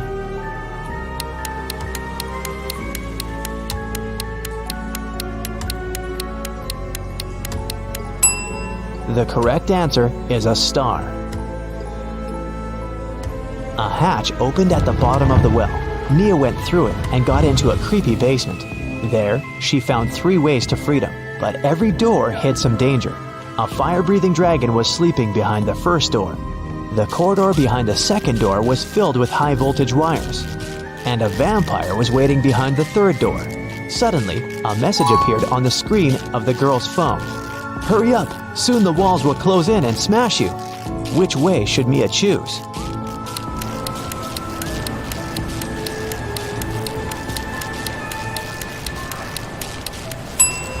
She should wait until the walls are close enough so that she can scare the vampires away with this stake and go through the third door. When the police arrived at the treehouse, they found Mia and Henry at the porch. Henry had just woken up. The robbers had put sleeping pills in his coffee. The officers searched the area and found some clues. They concluded that the criminals were planning to leave the country by train. Unfortunately, no one knew what they looked like or how big the group was, so they stopped 4 suspicious people at the railway station and examined their baggage. Can you figure out who's innocent?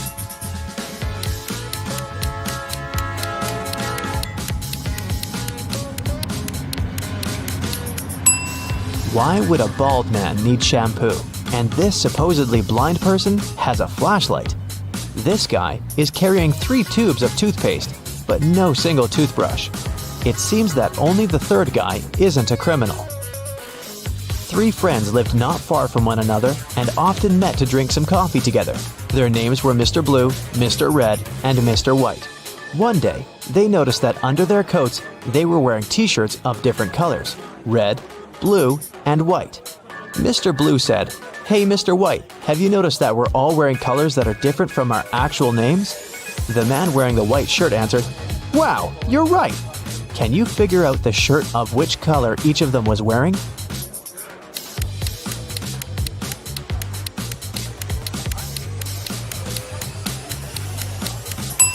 Mr. Blue can only be wearing white or red, but we've already learned that someone else is wearing the white shirt. That means that Mr. Blue can only be wearing the red shirt, and Mr. White can only be wearing a blue or red shirt.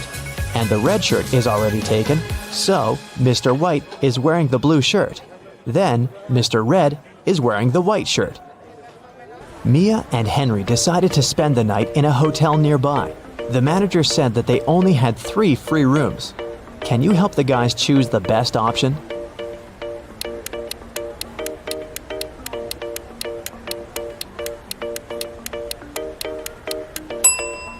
This room doesn't have any doors. That's weird. And this room has a cracked mirror on the ceiling. It's too risky. The second option looks pretty safe and nice. The guys checked in, and Henry asked Mia, "Well, where do you want to go now?" She answered with this riddle. "You used to visit me when you needed to know, but I've been lonely since the internet was born. What am I?" Have you guessed?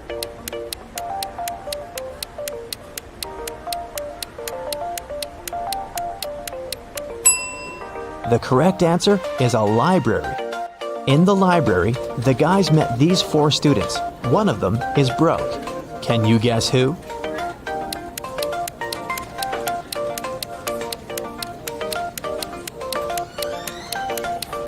Student number 3. Her uniform is too large for her body. It must have belonged to her sister. Julie worked in a Prada store in New York. Everything there was expensive, and most clients paid by credit card. But one day, she got a client who got a purse, a wallet, and a dress. All that cost her $3,990. But the woman decided to pay in cash. Julie refused to sell the items to the client and called the police. Why?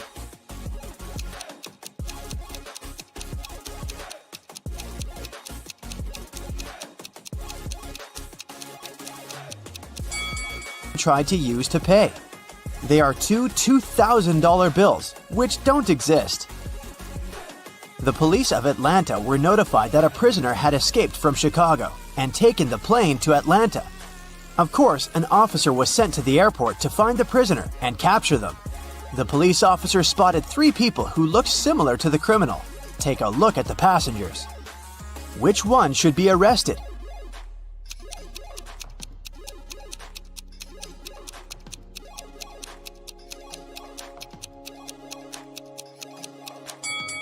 The prisoner must be this guy. He's the only one who doesn't have any luggage with him. Probably because he was running away and had none. In a small town, a grand robbery happened. Someone robbed a jewelry store in the local mall. At 6:03 p.m., the lights in the whole mall went off for 8 minutes. When the lights came back on, the most expensive jewelry pieces were missing from the shelves. The police interrogated 3 main suspects.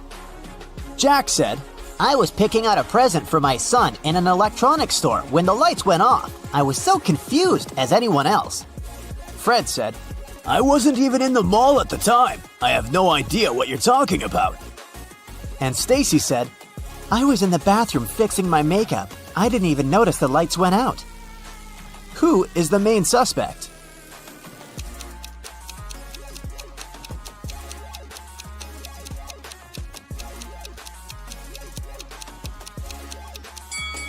It's Stacy.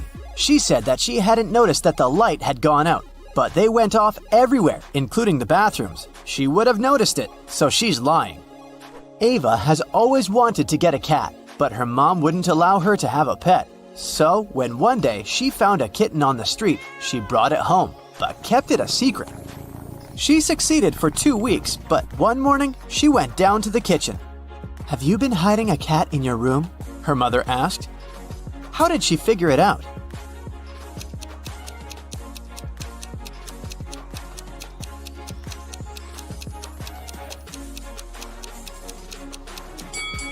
Ava is wearing shorts. Her legs are all scratched, and these scratches are what gave her away. During Halloween, all kinds of creatures flooded a little town, blending in with the citizens. Weeks passed, but some of them stayed, pretending to be humans. The town's detective could catch the remaining ones. He's been tracking a vampire, and he has 3 suspects. All of them only come out at night. Which one of them is the vampire?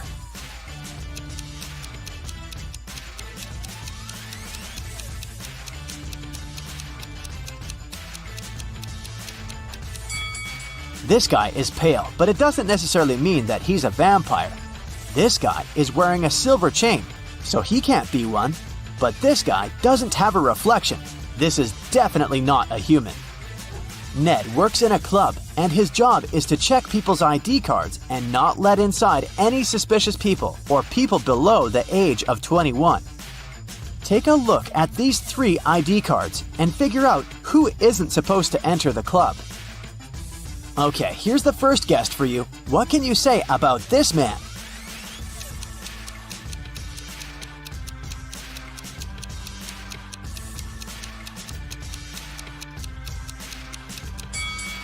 Don't let him in. The person in the photo is totally different. It's not this guy's ID card. Okay, here's the next one. Keep your eyes wide open. Do you see anything suspicious?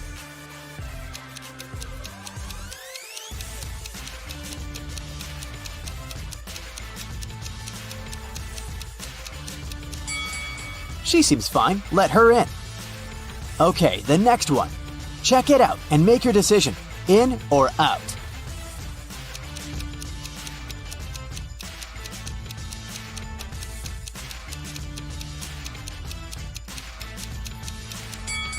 Las Vegas is written with a W. It's a typo, which is unacceptable for official documents. This ID must be fake. Here's the next guest for you to examine. What's your verdict? Will you let her in?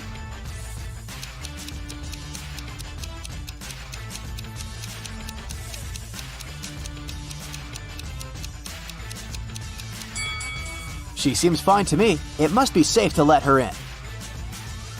What about this girl? Is anything off here?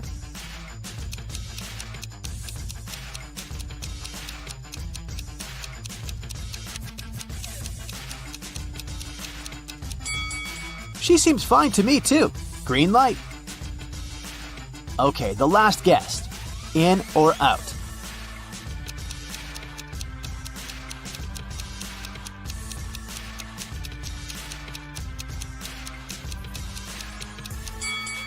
Look, the woman in the photo has a brown right eye and a green left eye. The real woman has a brown left eye and a green right eye. This is too suspicious. I wouldn't let her in. Amelia is a huge modern art enthusiast, and she wants to take her siblings to a new exhibition. A ticket for one person costs $18. A ticket for 2 costs $30. And a ticket for 3 costs $45.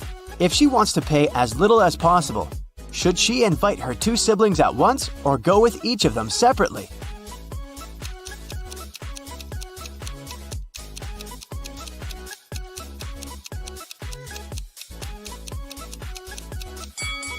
It's cheaper if the 3 of them go together. It'll cost $45. If Amelia went with each of them separately, she would have to pay $30 twice, so she'd pay $60 in total. Ellery has a sweet tooth, and every Friday she goes candy shopping for the week. Tonight, she bought chocolate bars, jelly beans, and gummy bears. She has all chocolate bars but 2, all packs of jelly beans but 4, and all packs of gummy bears but 4. How many pieces of each type of sweets did she buy?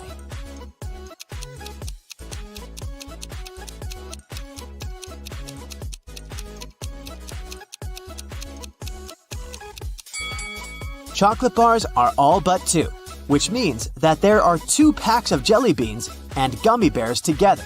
So there's 1 pack of jelly beans and 1 pack of gummy bears. Chocolate and gummy bears are 4 together, so there are 3 chocolate bars. Ailu is a fairy living in her magical forest. Every day, she takes the same route for a morning flight to the lake. One Friday, she was flying to the lake when she met some other creatures moving towards her. There were 2 elves, 3 fairies, and a gnome. How many creatures were going to the lake that Friday morning?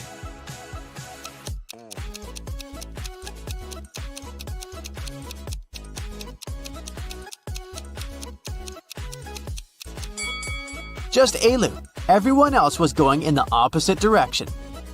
Lily and Della are twin sisters. Both girls failed their history test at school, and their mother made them study all weekend. In the middle of the day, Mrs. McAdams came to check on the girls. Take a look at Lily and Della. Which of them hasn't been studying?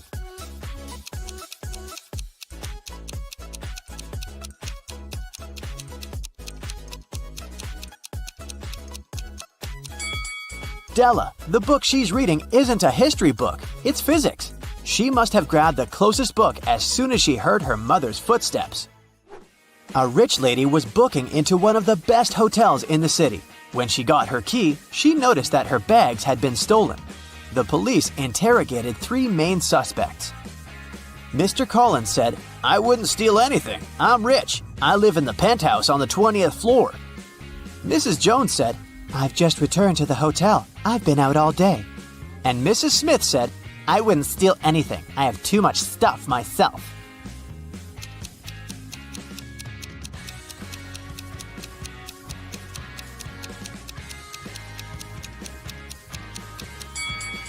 Mr. Collins seems shady. He can't live on the 20th floor because there are only 18 floors in the hotel. Amber participated in a game show, and she won. She got 3 exclusive gifts: a Givenchy purse, Armani sunglasses, and a Porsche. But here's a catch. She is to pick her presents herself by choosing between the original and a replica. You need to help her pick the correct prize. Here are 2 Givenchy purses. One of them is the original, and the other is a replica. Which one should Amber choose?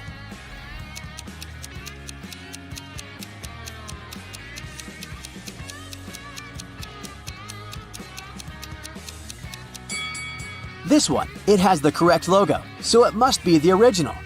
Now, there are 2 seemingly identical pairs of sunglasses, but only one of them is the original from Giorgio Armani. Which one?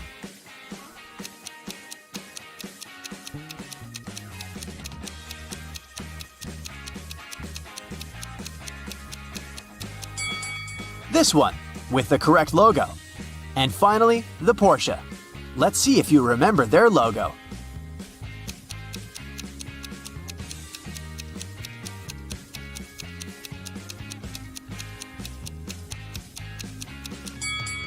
Yes, this is the one. Great job. Miss Harrelson called the police and reported that someone had broken into her house. When the officers arrived, they found the woman tied up to a chair. She said a man in a black mask had entered her house and tied her up so that she couldn't even move.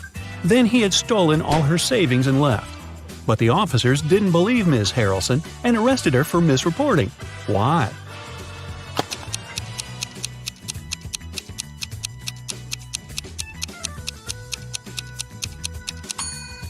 If the woman couldn't move, how did she manage to call the police? It was Hazley's birthday. Her parents said that they had a present for her, but she had to find it first. To help the girl, they gave her a note that said, "Where should the girl look for her present?"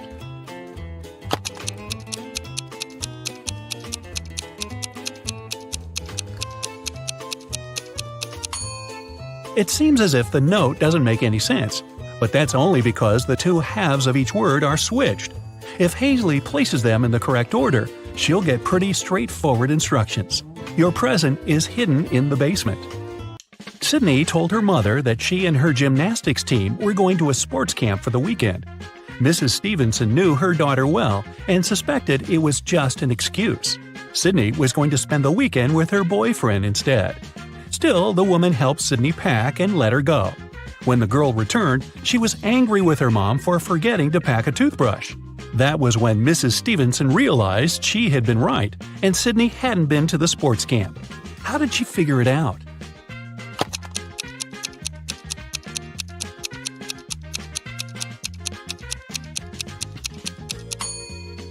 When she packed Sydney's things, she put the toothbrush in the bag with her gymnastics clothing. If her daughter had indeed been to the sports camp, she'd have opened the bag and found the toothbrush. But she didn't, which means she never used that bag. Look at these people who are doing their grocery shopping. One of them has stolen a watermelon. Can you tell who?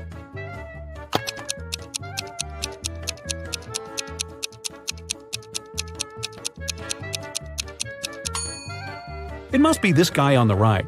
He's holding a soccer ball, but it looks as if it's very heavy. And since soccer balls don't weigh much, it must be a disguised watermelon. Mason went on an expedition to Antarctica. His boss asked him to send pictures as proof that he was actually there. Mason sent pictures every day, but when he returned from the expedition, his boss fired him. take a closer look at the pictures and try to understand what his boss didn't like.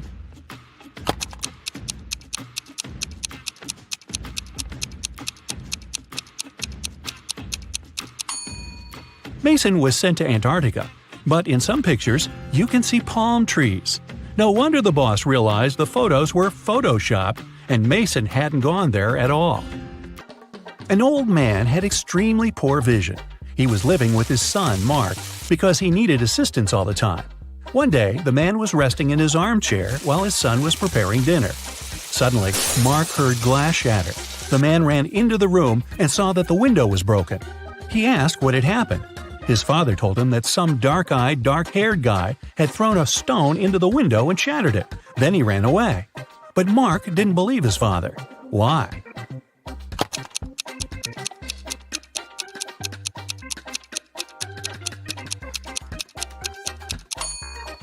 The man had extremely poor vision, and he wasn't wearing his glasses at the time of the accident.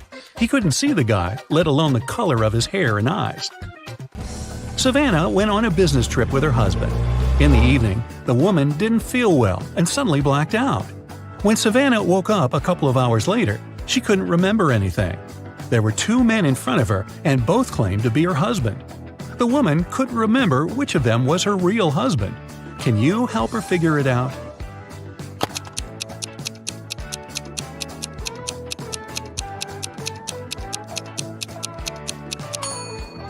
They went to a business meeting. That's why they are both dressed accordingly. The guy in a hoodie doesn't look formal, so her husband must be the other one, the man who's wearing a suit.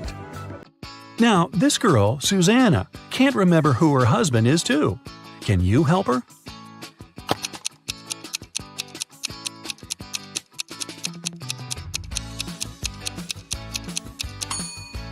It must be this guy. Look, he's wearing a ring while the other doesn't seem to be married. Ava's parents, John and Catherine, came to the hospital to pick up the teenager. Can you tell which of these young people is their child?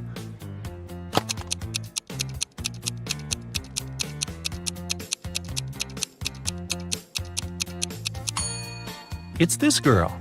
John and Catherine are Ava's parents. Ava is a girl's name, and she's the only girl in the room. Esme was having her usual walk in the forest. By nighttime, she realized she had gotten lost again. She was wandering around until she came across the witch's house. The girl petted the cat, greeted the witch, and asked the woman to send her home.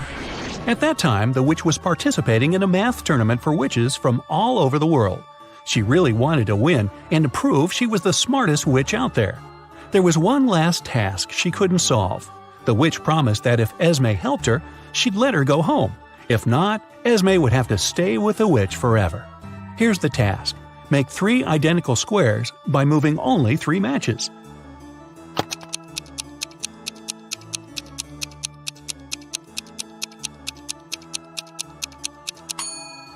You just have to move these 3 matches over there. It works, and Esme can return home. Thor asked his friends to guess what his laptop's 3-digit password was. Each of them made a guess.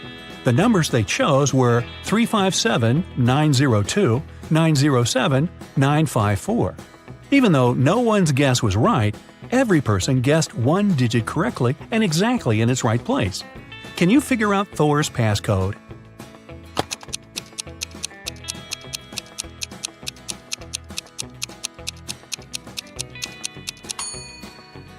Since just one of them guessed 1 digit correctly, the first digit can't be 9. In this case, 3 people would have guessed it right, and there wouldn't be enough people to guess the 3rd digit. The only other option for the first digit is 3, which means the 2nd digit can't be 5 and the 3rd one can't be 7. Since the 2nd one can't be 5, then it's 0. 2 people guessed it correctly. And the 3rd digit is 4. If it was 2, it would mean someone guessed 2 digits correctly, 0 and 2. But that's not true. So, Thor's code is 304. Students were divided into 2 teams to do one task. Storm, Dean, and Brooke were in Team Yellow. Elsie, Emma, and Veda were in Team Purple. Following the same logic, what group does Lexi belong to?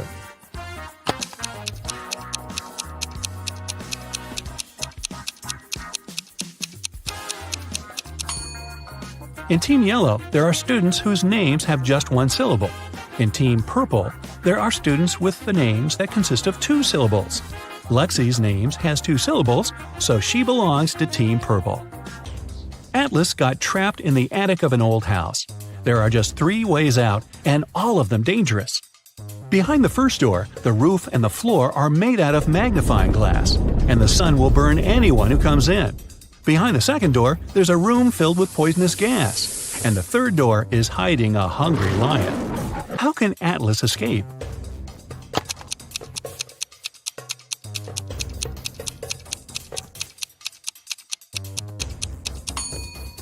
He should wait until it's night. The sun will set, and the guy will safely walk through the first door. Now, take a look at Iris and her close friends, Max, Ginny, Josh, and Ren. Who's her partner?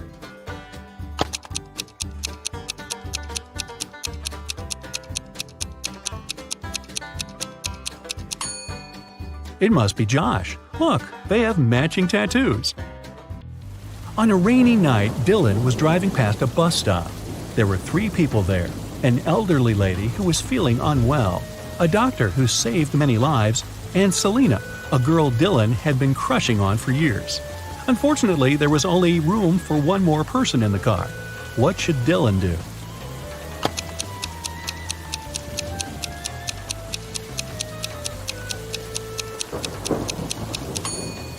He should give his car to the doctor, who would take the elderly lady and drive her to the hospital. And Dylan can stay at the bus stop with the girl of his dreams. Charlie, Andy, Taylor, and Alex are all related to each other, but one of them is the opposite gender from the other 3. Here's what you know. Alex is either Charlie's brother or Charlie's only daughter. Alex's sister is either Andy or Taylor. Taylor's only son is either Charlie or Andy. Can you tell who's the opposite gender from the other 3?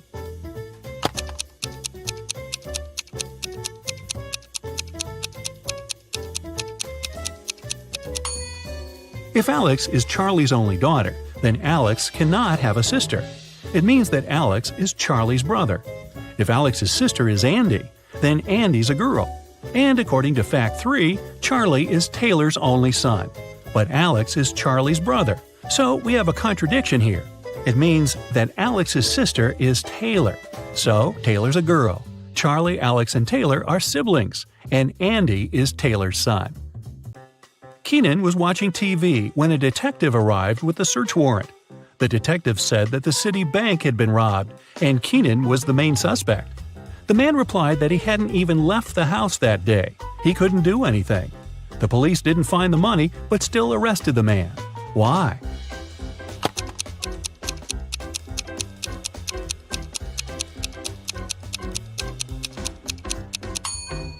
Keenan said he hadn't left the house. But take a look at the calendar and the grocery store receipt. The dates are the same. It means Keenan at least did some grocery shopping and lied about not leaving the house. Okay, first question. Who is someone that doesn't decide if they go in or out?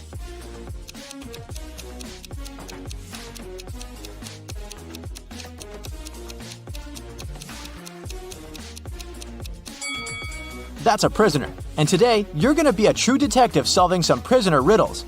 Ready? Here's a task for you. Take a good look at these 3 houses. In one of them, a person who recently escaped from prison resides. In which house do you think they live?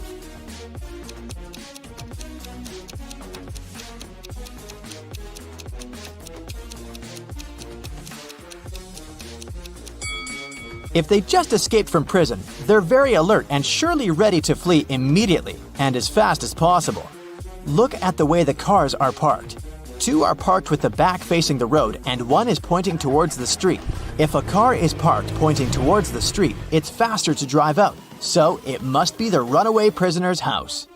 A prisoner has a chance to escape prison. He has a choice of 2 doors. Behind one, there's freedom, and the other one leads back to his cell. He doesn't know which is which. In front of either door, there's a guard. One of them always lies and the other always tells the truth. But again, he doesn't know which one is which. The prisoner can ask one question. What question should he ask to get out?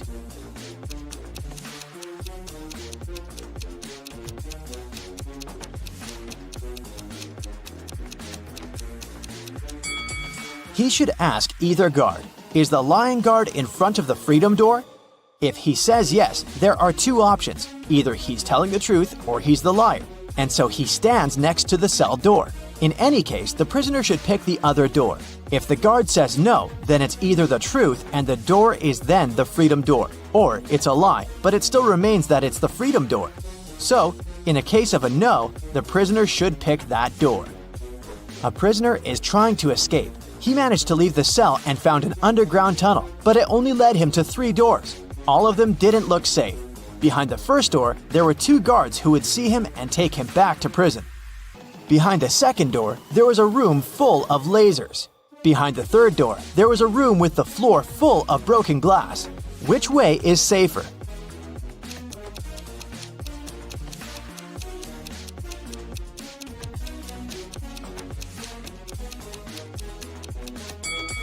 The prisoner should pick the last door. The floor is covered in broken glass, but he's wearing shoes, so it can't cause him much harm. Another prisoner is trying to escape, and he almost succeeded. There are now 3 doors in front of him. Behind one, there will be 3 hungry and angry dogs. Behind the second door, there will be an explosion in 5 minutes. Behind the third door, there is a guard. Which door should the prisoner pick to get out successfully?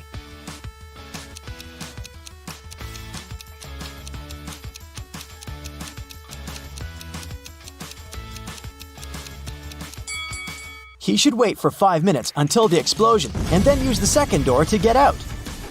Now here's a logic puzzle. An inmate had a visitor. A guard asked him who it was and he said, "I don't have any siblings. This man's father is my father's son." So who visited the inmate?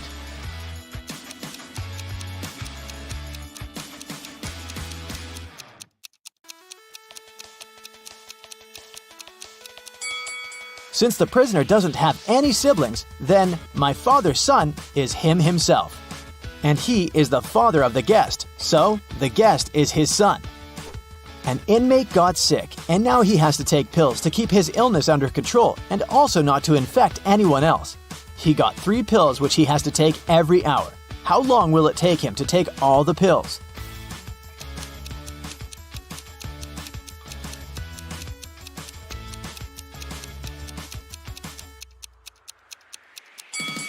It'll only take him 2 hours. One he will take immediately, another one after 1 hour, and the last one after 2 hours. An inmate escaped from prison. His best friend was waiting for him in a car, so the prisoner hopped in and they drove away. The police are now chasing them. This is the car with the prisoner, and these 2 cars are identical. Watch the car with the prisoner carefully. Which car is the escapee in?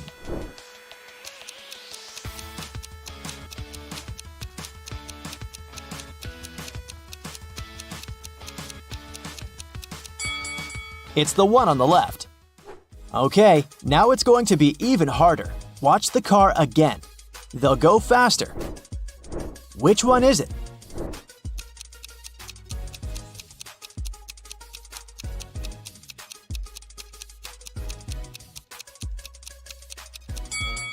If you said this one, then you're right.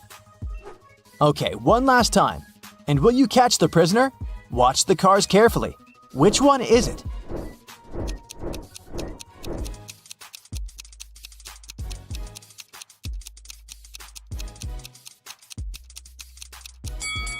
It's this one, correct! Congratulations, you caught the prisoner! Another prisoner escaped, and police tracked him back to a recreational hotel complex in a forest in the suburbs. A detective entered a sauna he had seen the prisoner sneaking in a minute ago. There were 4 men sitting there. They said they were friends and had been sitting in the sauna for around 10 minutes and hadn't seen anyone else entering. Which one is the prisoner?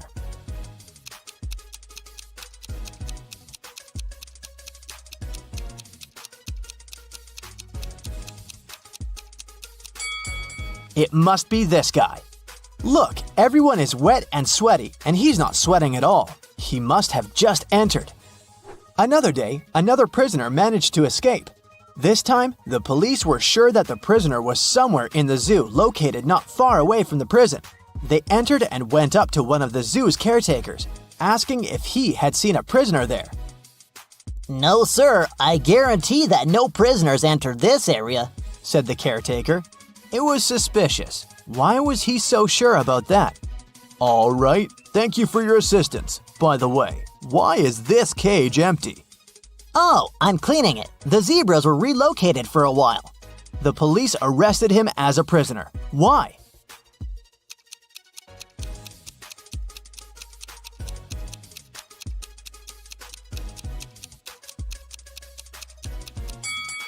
The sign on the cage says that it's the cage with camels. If he was a real caretaker, he would know this. Now, I'll be showing you several houses, and your task is to determine in which house a criminal lives. For example, look at these two. Which room belongs to a criminal?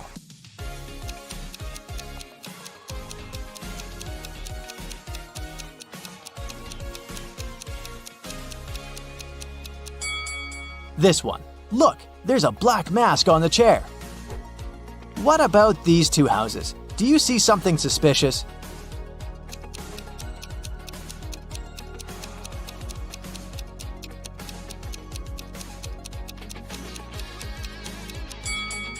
There are orange overalls in the wardrobe. They must belong to a prisoner. Another one for you. Can you see any signs of a prisoner?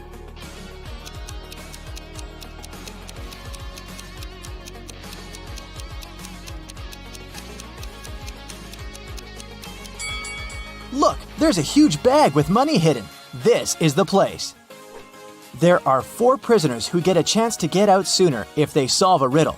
There are 4 hats, 2 black ones and 2 white ones, and everyone is aware of that.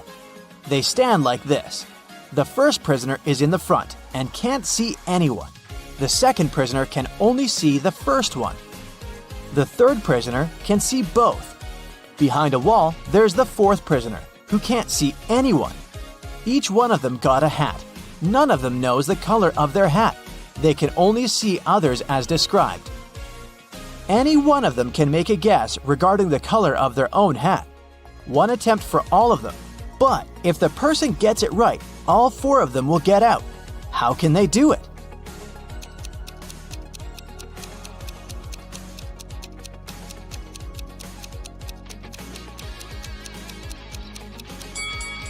The third prisoner can see 2 hats in front of him.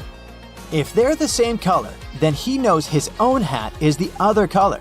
But if there are 2 different hat colors in front of him, then he can't be sure. In this case, he'll stay silent. Then, the second prisoner understands that they have hats of different colors. He can see the hat color of the first prisoner, so he will call out that his own has the other color. Henry and Mia lived together in New York. They wanted to run away from big city life and celebrate their anniversary in the wild. So the guys used a special online service and found 3 available options nearby. Bob offered his cozy treehouse in the woods for a reasonable price. Julia offered this fancy geodesic dome with all conveniences. It's a 2-hour drive away from New York. And Crystal offered an old mansion that she'd inherited from her granny. Can you help the guys make the right choice?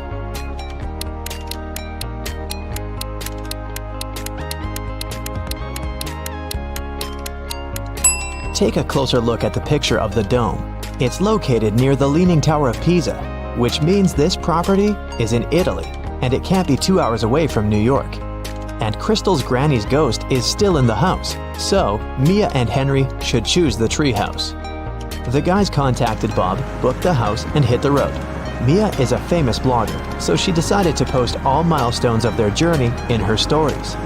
Can you spot any differences between these 2 pictures?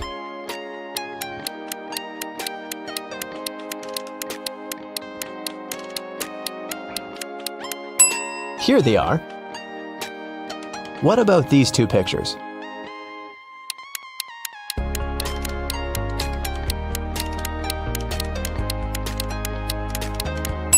There are 3 differences. What can you say about these 2? Can you see 3 differences?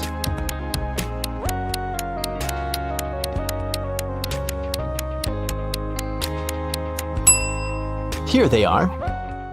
While the guys were driving along a highway, someone threw a can of paint into their car. Mia and Henry stopped at the nearest car wash and interviewed 4 other drivers. Bill said, My truck has to be perfect. I'm going on a date this evening. Jack said, I'm going to meet my business partner at the airport. I want to leave a good impression. Lily said, honestly, I don't need to have my car washed. I just stopped here to visit the restroom. Ryan said, my boss gave me this coupon so that I could wash my car for free. Who stained Henry and Mia's car?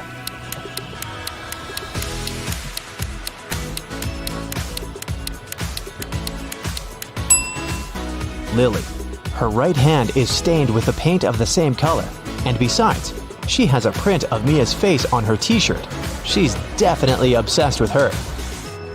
The guys washed their car and continued on their journey. They had to choose one of these 3 roads to reach their destination. The first one went through toxic swamps. People often get lost in that area. The second path went near a river with creepy sirens. Their singing made everyone jump into the water. And a band of angry robbers was waiting on the third road. Which way should the guys opt for?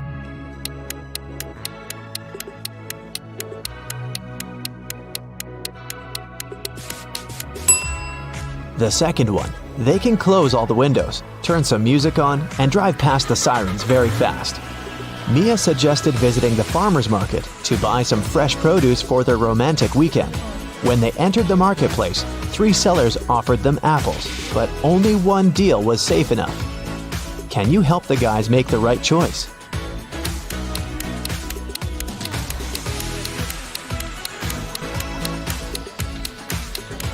Seller number 1 offers very old apples. Take a look at the date on the box. They expired 5 years ago. Seller number 3 offers very beautiful apples. But pay attention to his assistant. She's putting shoe polish on the apples to make them look better. So, Mia and Henry should pick the second seller. Henry and Mia left the market and put all their purchases into the car.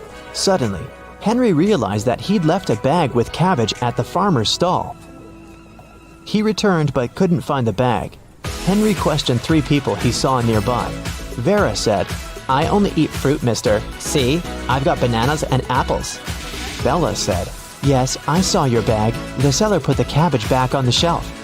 And the seller said, I don't know what's going on here. I spent the last 10 minutes in the bathroom. Who's lying?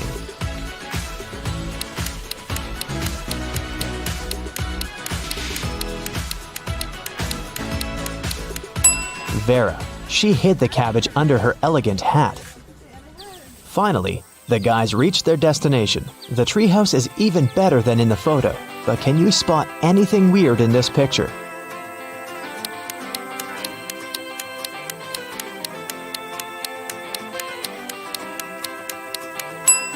This raccoon is wearing sunglasses. The owner of the treehouse, Bob, lives in another country, and the house is located 15 miles away from the village and other people. That's why Bob installed a special digital clock on the door. When Henry booked the property, Bob gave him a 6-digit password. But unfortunately, Henry had lost it. Here's a hint. M80. Can you help the guy crack the code?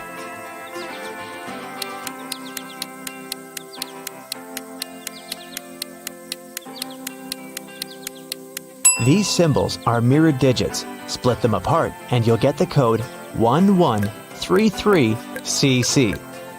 The guys unlocked the door. But as soon as Mia entered the living room, she got very scared. She asked Henry to call the police. Why?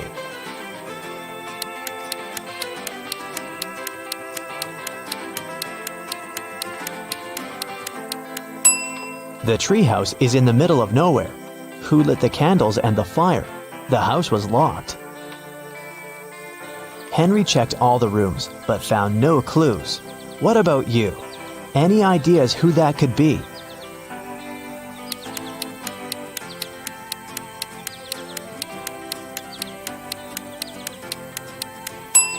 That roof window is open. Someone crawled inside the house before the guy's arrival, and now that someone is hiding under the bed. See?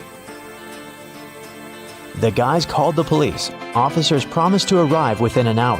Mia decided to take a shower.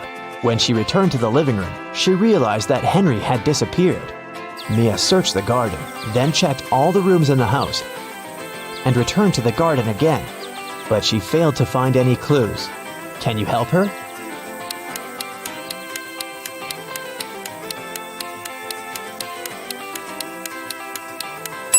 The hot tub was open when Mia began her search, but now it's closed. Pretty suspicious. Mia was walking through the garden. Suddenly, a man in a mask popped out of nowhere and pushed her. Mia stepped on a trap and fell into a deep well. She yelled, "Please help me out!" No one answered, but Mia's phone pinged. The masked man offered her to play a game.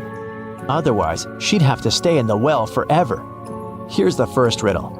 I come in many different colors, and I get bigger when I'm full. I will float away if you don't tie me down, and I will make a loud sound if I break. What am I? Mia nailed it immediately. What about you?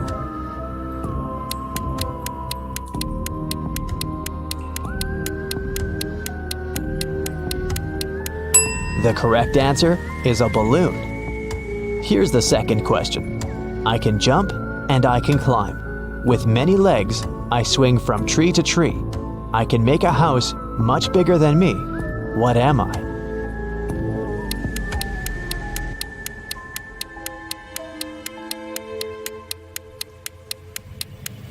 Have you guessed?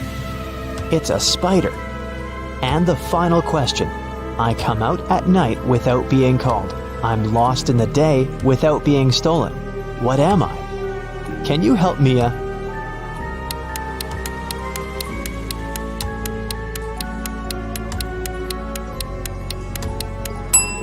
The correct answer is a star. A hatch opened at the bottom of the well. Mia went through it and got into a creepy basement. There, she found 3 ways to freedom, but every door hid some danger. A fire-breathing dragon was sleeping behind the first door. The corridor behind the second door was filled with high-voltage wires. And a vampire was waiting behind the third door. Suddenly, a message appeared on the screen of the girl's phone. Hurry up! Soon the walls will close in and smash you. Which way should Mia choose?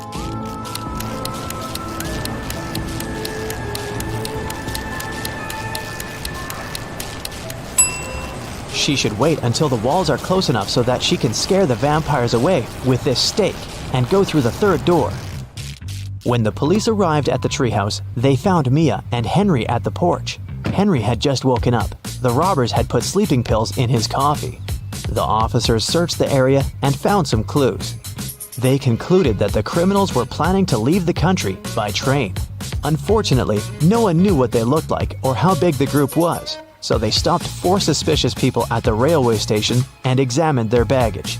Can you figure out who's innocent?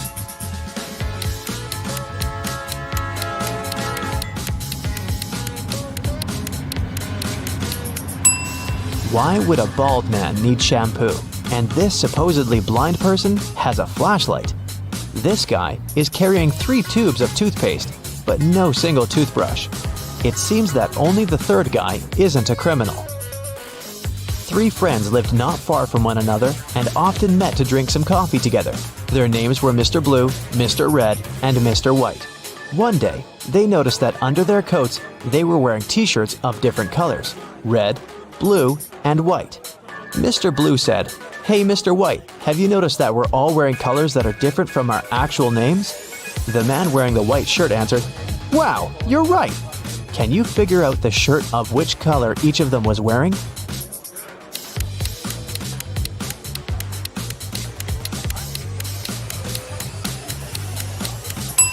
Mr. Blue can only be wearing white or red, but we've already learned that someone else is wearing the white shirt. That means that Mr. Blue can only be wearing the red shirt, and Mr. White can only be wearing a blue or red shirt. And the red shirt is already taken, so Mr. White is wearing the blue shirt. Then Mr. Red is wearing the white shirt. Mia and Henry decided to spend the night in a hotel nearby. The manager said that they only had 3 free rooms. Can you help the guys choose the best option?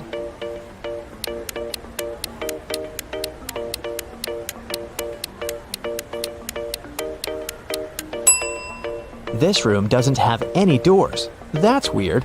And this room has a cracked mirror on the ceiling. It's too risky. The second option looks pretty safe and nice. The guys checked in, and Henry asked Mia, "Well, where do you want to go now?" She answered with this riddle: "You used to visit me when you needed to know, but I've been lonely since the internet was born. What am I?" Have you guessed?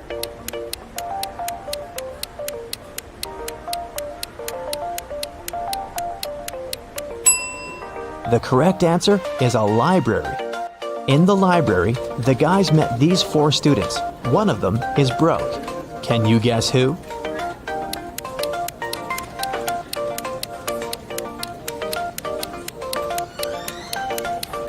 Student number 3. Her uniform is too large for her body. It must have belonged to her sister. Kitty entered a bookstore to get some art supplies. At one point, she met an elf and accidentally stepped on his foot. Ow! The elf got very angry and teleported her to his fairy world. He said, "I'm Noah. Welcome to my world, you ill-mannered lady. If you can solve all my riddles, I'll help you find your way home. But if you don't, you'll turn into a tree and stay in this enchanted forest forever." So here comes the first riddle. Jen and Dobby have 4 daughters, and each of the daughters also has a brother. How many people are there in the family? Kitty cracked this riddle easily. What about you?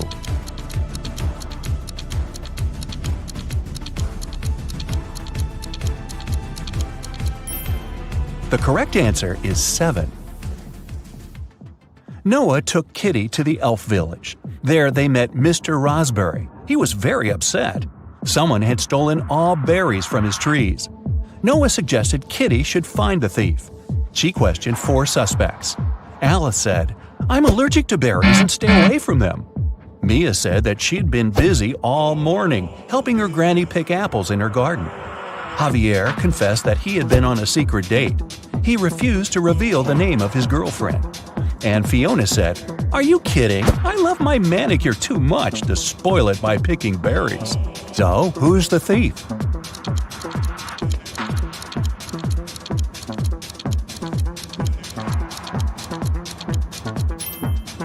Alice. She's eating strawberry ice cream, which means she lied about her allergy. Next, Noah took Kitty for a walk through a magic field. There are 50 cows in this field and 28 chickens. How many didn't? Kitty figured this riddle out immediately. What about you?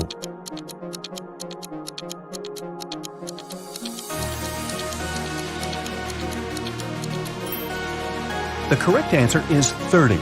It's a play on words. 20 cows ate chickens, which means that 30 cows didn't. The guy's next stop was a jewelry store. The local jeweler, Jonas, had just finished making a beautiful diamond necklace. He put it on the window so that everyone could admire his masterpiece and left for lunch. But when he returned, the necklace was gone. Surprise, surprise. Kitty questioned 3 suspects. The jeweler's assistant, David, said, "I was cleaning silver in the next room and didn't hear anyone enter the store." Billy, who owned a chocolate store 1 floor below, said, "I've spent the entire day with my wife. We've been celebrating our 15th anniversary." And Nina, the cleaning lady, said, "I've been cleaning the roof and singing when the crime happened. I didn't hear anything." Who's the thief?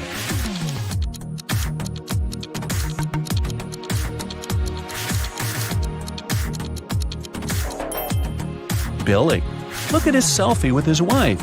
She's wearing the stolen necklace. Okay, but how did he steal it?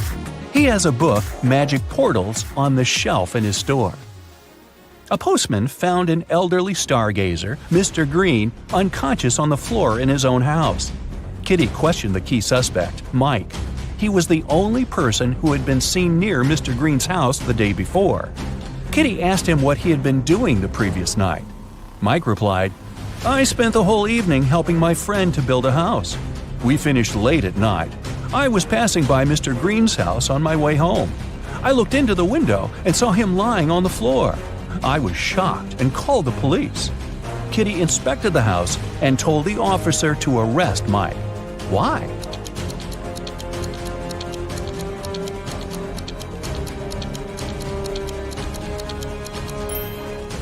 Mr. Green was found on the ground floor. but his house doesn't have any ground floor windows, which means Mike couldn't see anything through the window. Noah took Kitty to his garden. He said that elf gardens were a little different compared to human ones. Kitty noticed 5 weird details right away. Can you see them too?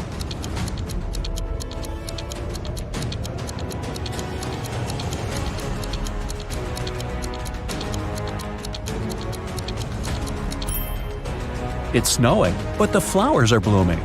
The trees don't cast any shadows, but Kitty does.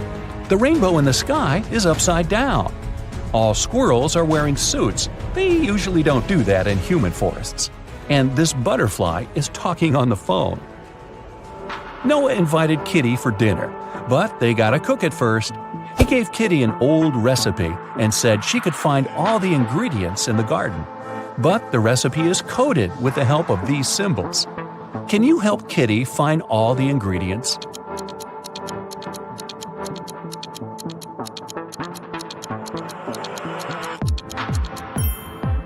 Here comes the first one. It's a potato, and it's hiding over here. Here's the second ingredient.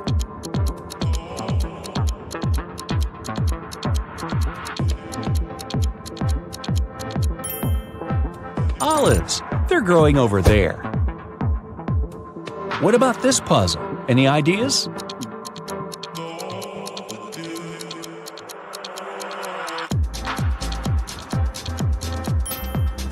Cabbage. It's over there. Can you recognize this one?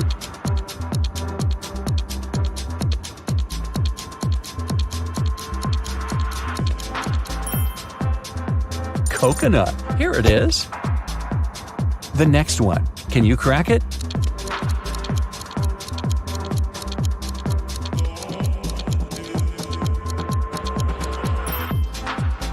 Pineapple. Great job. What about this puzzle?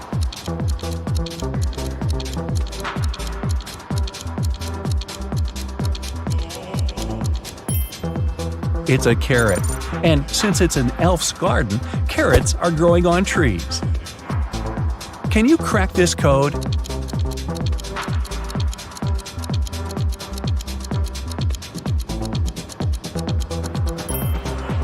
It's a peach, and Kitty can get it over there. Here comes the next ingredient. Any ideas?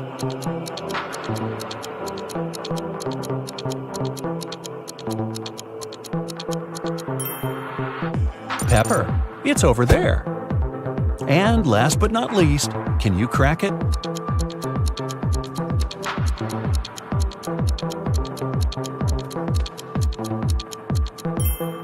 Broccoli. Great job. There's only one broccoli head in this garden, and it's hiding over there. After a delicious dinner, Noah offered Kitty to choose a guest room. He gave her 3 options, but only one of them was safe. Option number 1, a soft bed in the attic. Here's the second option, a cozy sofa in the basement. And the third option is a hammock on an open balcony. Unfortunately, mutant mosquitoes arrive every night. Their poison is safe for elves, but not for humans. Which room should Kitty choose?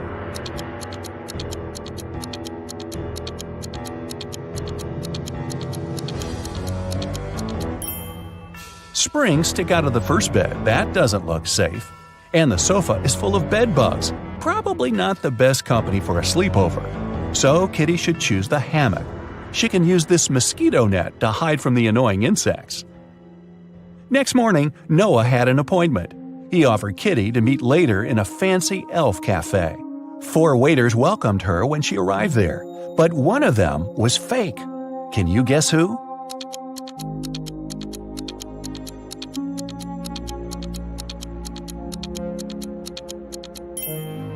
See, this guy is a criminal. Noah was late, so Kitty ordered breakfast without him and went to the bathroom. The girl left her bag and her wallet on the table. Don't ask me why. When she came back, Noah was sitting at the table. Her food had arrived and her bag was still there, but the money was missing from her wallet. The restaurant security found 3 suspects. Noah said that he had just arrived. He hadn't seen anything suspicious. The waitress said, I brought the food, but I didn't touch the wallet. The cleaner said that she'd wiped the table but hadn't touched the wallet. The guard found some fingerprints on the wallet, but they all belonged to Kitty. So, who stole the money?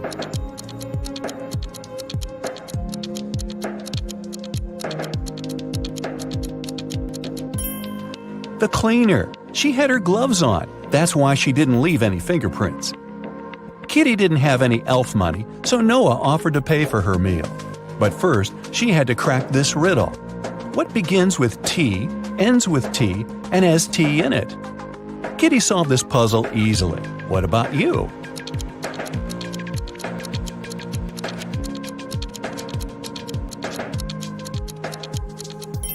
The correct answer is a teapot. Kitty found a beautiful diamond tiara on the sink in the ladies' room while she was washing her hands. 3 elves showed up to claim it. Jim said, "This tiara belongs to my mother. We've been passing it on from generation to generation for ages. I noticed that it was gone after visiting the bathroom." Fiona said that she had won this tiara in a beauty contest. She even showed Kitty a picture. Jessica said, "If this tiara is missing one small emerald, then it's mine. I lost the gem at a party last summer." Kitty gave the tiara to Jessica. Why?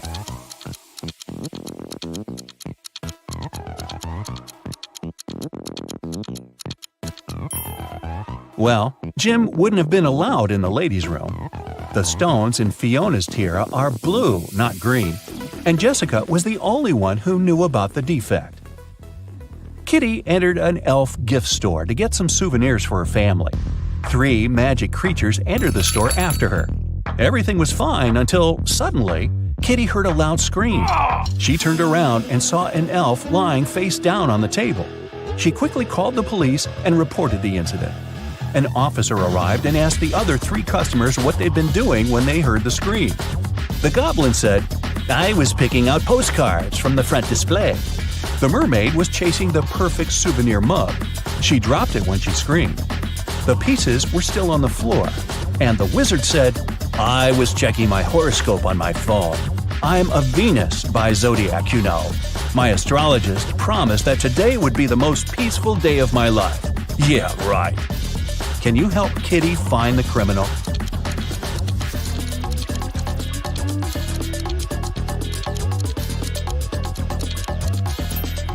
It's the wizard. Venus isn't an astrological sign. The police arrested the wizard. He got so mad at Kitty that he turned her into a frog. Noah tried all the spells from his books, but nothing helped. So he took Kitty to the jail to beg for the wizard's help. There, Noah saw 2 prisoners. He knew for sure that only one of them would manage to escape. Who?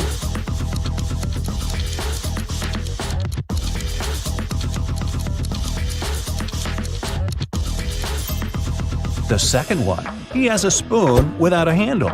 He must have used it to make a knife to open the door. The wizard agreed to lift his spell, but he had one condition. The guys had to crack his riddle. How many months of the year have 28 days? Can you help Kitty out?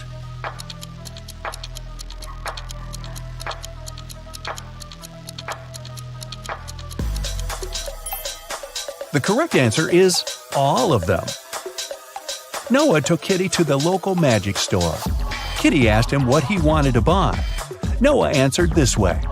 "It's tall when it's young, and it's short when it's old." What is it? Have you guessed?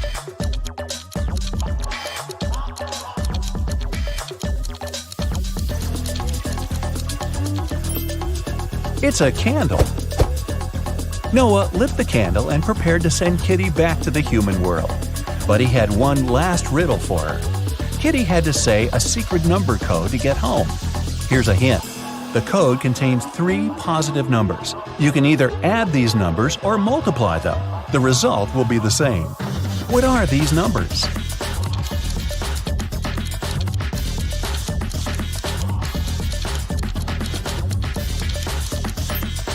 The correct answer is 1, 2, and 3. Great job!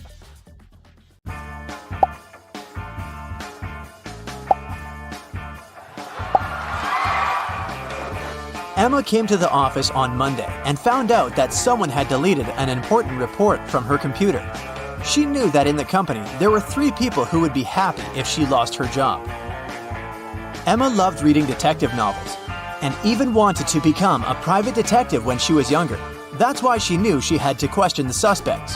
Laura, Emma's colleague, said, "I've just arrived. Phew, the weather is awful. Such a downpour. Why are you asking me?" Thomas, the accountant, answered, I was out getting coffee and I just returned. and Eliza, a new employee, said, I had a meeting with a client in a cafe. I've just come back to the office. who might have anything to do with Emma's report.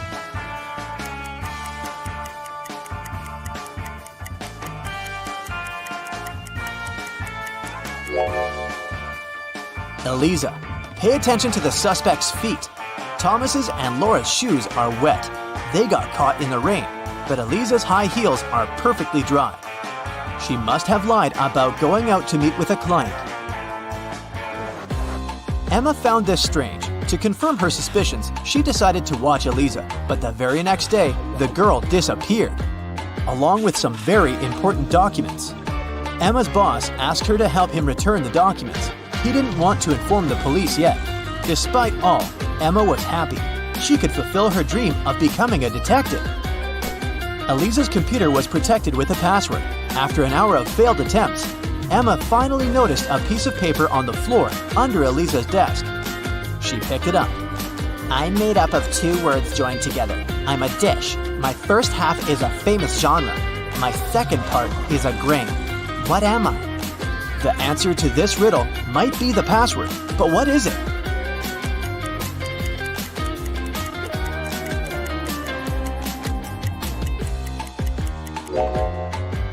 Popcorn. Emma managed to start the computer, and soon enough, she found a map with some coordinates. Time for some action. The map led her to a modern building. It was a gym. She entered and asked the receptionist about Eliza, but the woman refused to tell her anything unless she brought a guest pass. Once inside, Emma decided to explore the place. At one point, she entered the showers for ladies. She immediately realized something was off. But what exactly?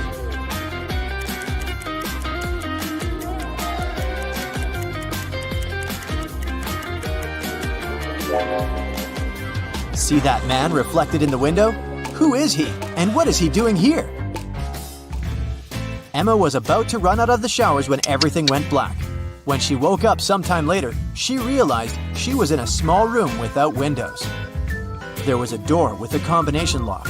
In her hand, she was clutching a note. Spelled forward were those rodents that terrify you. But what you need is spelled backward. You can't touch it, but you can see it at night. What is the password?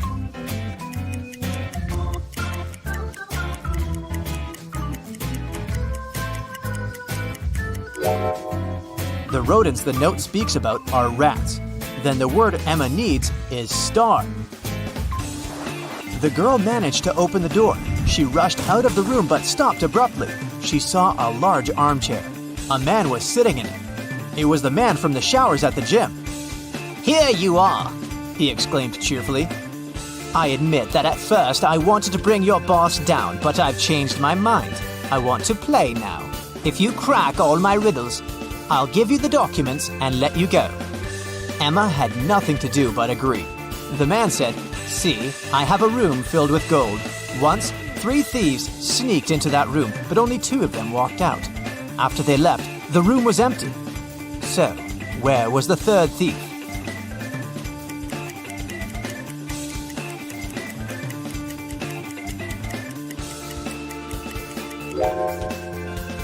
The 3rd criminal was in a wheelchair. He didn't walk. He rolled out of the room. Good job, The man shouted and pressed some buttons on the armrest of his chair. Emma screamed as she felt herself falling through the floor. It was pitch dark in the basement. Suddenly, a torch on the wall lit up. Emma saw 3 doors. Behind the first door, there was a dense jungle full of dangerous creatures. Behind the second door, there was a gigantic fire-breathing dinosaur whose breath could burn through any kind of material. And behind the third door, there was a lake filled with ice water. The water was so cold it needed just a few seconds to freeze literally anything. Which door should Emma choose?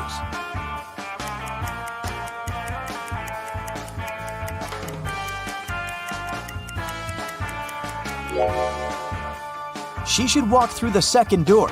Even if dinosaurs were still around, they wouldn't be able to breathe fire. It was the correct decision. The dino turned out to be a skillfully made statue. But there was just one door leading out of the room, and it was locked too. Ah! Emma was starting to get impatient. Luckily, there was another note with a hint. There were drawings on it: a banana, a sunflower, a rainbow, and an apple. Emma thought for a while, then pressed 4 numbers on the panel near the door. The code was correct, and the door opened. What numbers did the girl press?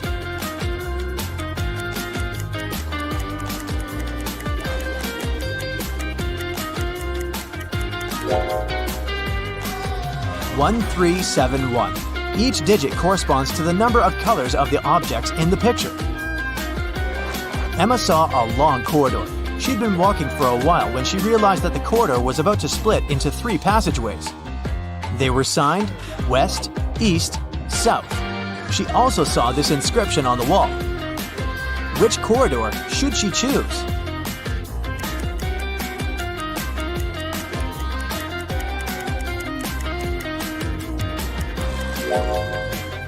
Emma tilted her head and looked at the inscription upside down. This way, it read, South. That's where she needed to go. Soon, the girl saw 3 doors on her way. On the floor, there were 3 keys that could open these 3 doors. What is the biggest number of attempts she will need to figure out the key for each door?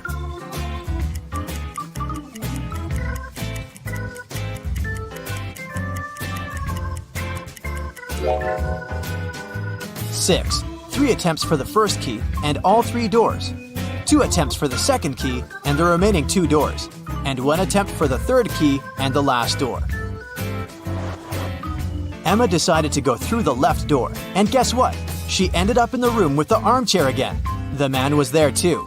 He asked her, "Today is Friday. You need to do something 72 days later.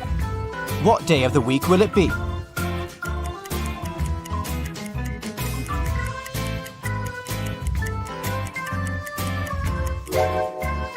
Emma understood it really fast. It would be Sunday. Look, 72 days equals 10 weeks plus 2 days. And 2 days from Friday, that's Sunday. The man was getting irritated. "Well, and how good are you at math? Look at this sequence. What are the next 2 numbers?"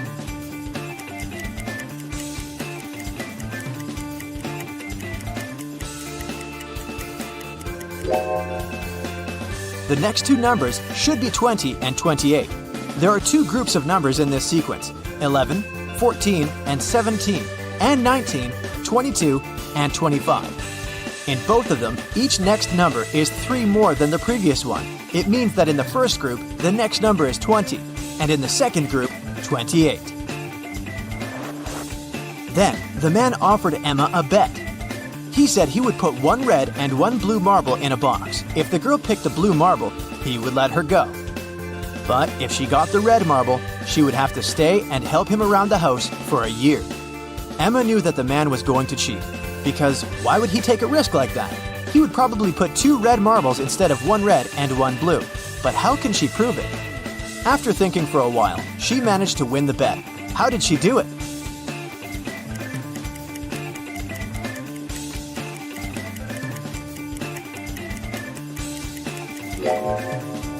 Emma picked a marble and quickly put it in her mouth without showing it to the man. The marble that remained in the box was red. According to the rules, it meant that the marble Emma had chosen was blue.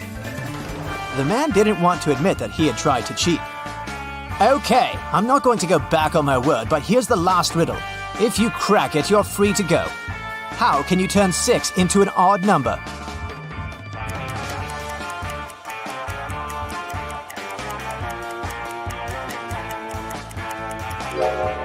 Emma didn't need to think much. She removed the letter S, which left IX. That's the number 9 in Roman numerals, and this number is odd. The man could do nothing. He gave Emma the documents and let her go. The girl was happy. Do you think she should pursue the career of a detective? Well, well, you're a private detective. You work in a city inhabited by people and magical creatures. You're going to have a rough night. The full moon is coming. It's the time when people and monsters go crazy. Like any detective, you write down your guesses in a diary so that you can summarize the results later. It's afternoon now. You're sitting in your office. Lightning strikes in the sky and someone knocks on the door at the same time. A pale woman enters the room and asks for help. You notice a bracelet on her arm. Her zombie brother is accused of stealing some jewelry, but she's sure he is not guilty. She asks you to prove it. You arrive at the store. On a broken display case where the jewelry used to be, you notice fingerprints. There are 3 suspects: a werewolf, an elf, and a zombie. Which of them is the thief?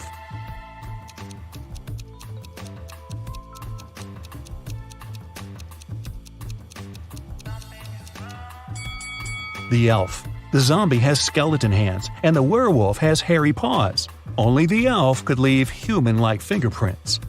You drive through the streets and see a group of suspicious people standing by the riverbank. You stop and get out of the car. The people notice you and sprint in the opposite direction. You run after them on the sand along the water, but can't catch up. You look around but don't see anyone. Then you figure out it was your hallucination triggered by long sleepless nights. How did you figure that out?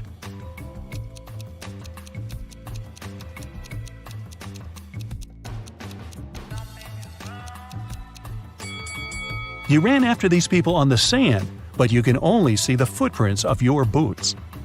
You're walking back to the car and hear some screams coming from the water. A woman is calling for help. You run into the river and swim toward the drowning woman. But when you approach her, you see 3 people. They're all screaming, but only one of them is a real human and needs help. The rest are mermaids who want to lure you to their kingdom. How can you find out who the real woman is?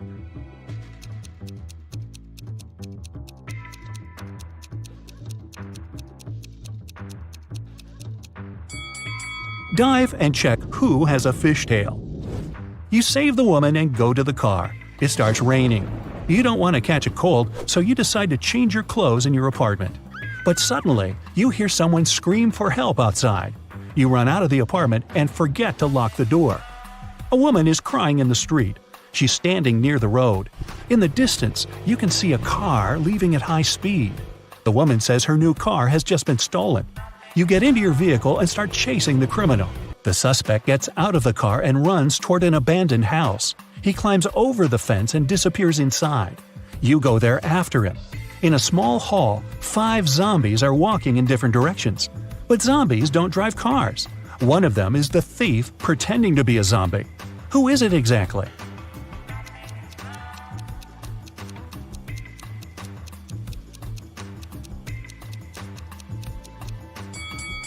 Zombies don't sweat, but one of the creatures you see is covered with sweat. That's because it's the criminal who has been running away from you.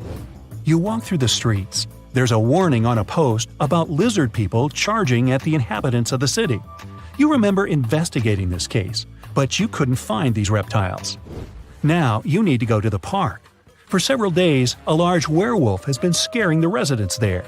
You know that the werewolf has a wife, and she is the only person who can calm the monster down and help him return to his human form. You have found 3 girls. Each of them might be the werewolf's wife you're looking for. You ask his wife to approach him, but none of the girls admits she's the one you need. So you have to make your own choice.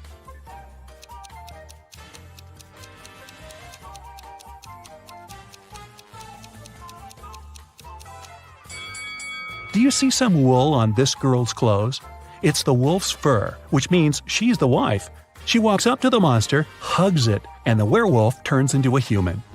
You're hungry. You drop by a pizzeria. The owner of the restaurant says that someone has taken all his weekly earnings from the safe.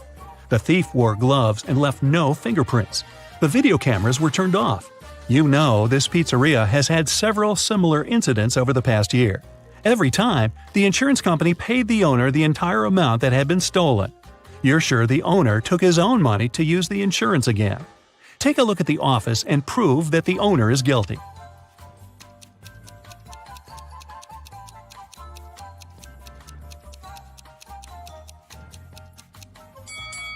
Look at the air vent. Behind the grated hatch, you can see the bundles of the stolen money you've been looking for. There's a long night ahead, and you're feeling sleepy. You go to a small cafe to get a coffee. You give the money to the saleswoman and take the cup with the drink.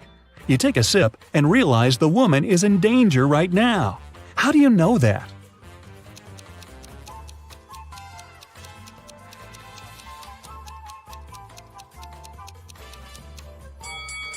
"Help me" is written on the cup she's just given you. You decide not to leave the cafe and sit down at the table. You can see a man in a black raincoat and hood sitting at the other end of the room. The girl behind the cash register is looking at him wearily. You look at this visitor for a few seconds and realize he's a vampire. What makes you think that?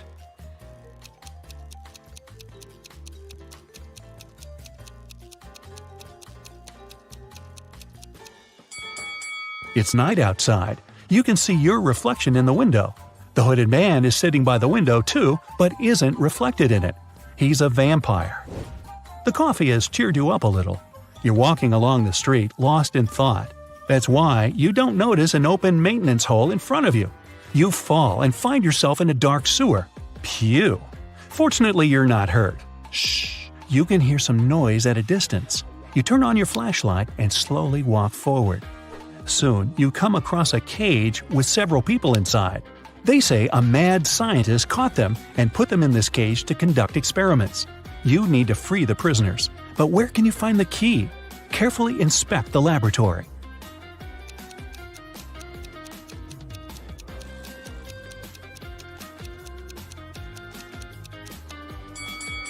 One of the jars with chemicals standing on the shelf has a key inside. You take it out and are about to open the cage, but the scientist returns.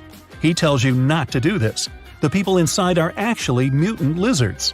The scientist admits that he accidentally turned regular crocodiles into humans. The scientist managed to catch these monsters and put them in this cage. He's going to turn them back into reptiles and let them go. The prisoners say they are humans, and the scientist lies. Who do you believe?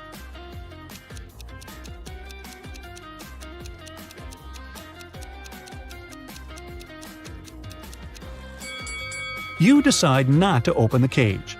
Inside, next to the people, you can see pieces of faded skin and scales. Snakes and other reptiles shed during molting. You believe the scientist, and he promises that he will soon fix everything. You're back in the street. It's as dirty and uncomfortable here as in the sewer. Nearby, a bolt of lightning strikes something. You hear someone screaming and run there. A multi-story building is on fire. An old lady is crying. She's left her cat in the apartment. Firefighters may not be able to save it, so you decide to do it yourself. You go up to the top floor using an old fire escape. It collapses behind you. Fortunately, you manage to jump into the window. You're in the old lady's apartment. Several floors lead to different rooms. You don't have time to check each of them. The fire is getting closer. Where is the cat?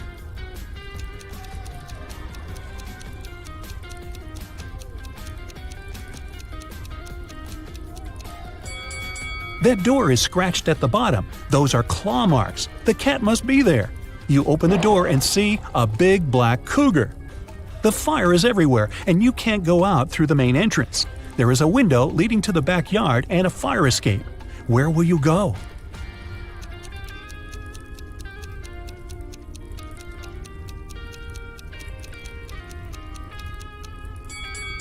The fire escape collapsed when you were trying to get into the apartment.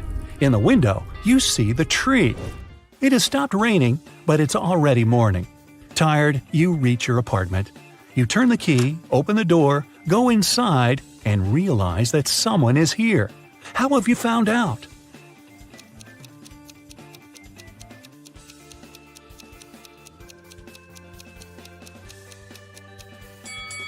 You were in a hurry and forgot to lock the apartment door while leaving. Someone got in and locked the door from the inside, and you had to use the key to open it. You see a human silhouette standing in the shadows and realize that you know this person. Who is it?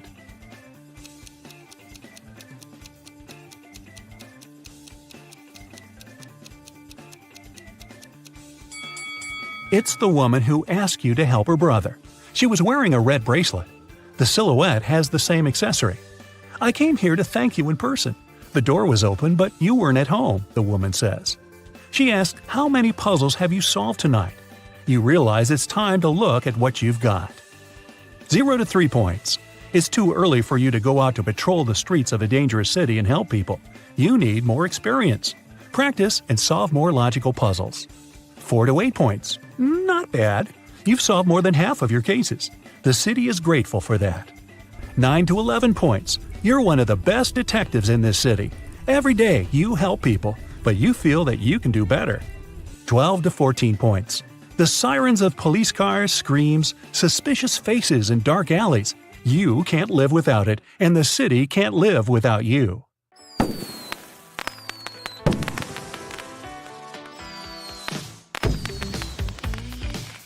Vicki has as many brothers as sisters, but each of her brothers has only half as many brothers as sisters. How many brothers and sisters are there in Vicki's family?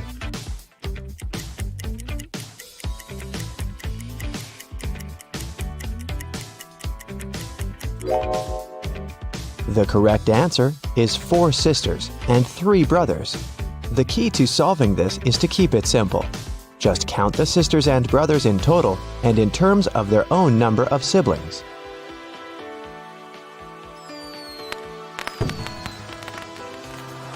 Vicki is a music teacher. One day, she came over to her student's house to give him a lesson. The door was unlocked, so Vicki got in. Her student, Mr. Green, was lying on the couch with the flu. He was very weak, and Vicki decided to call the 3 best doctors in this town. Since Mr. Green was really rich and influential, many people wanted to get rid of him. That's why his bodyguards had to search the doctors before they began any treatment. It turned out that one of the doctors was a criminal. Can you tell which one?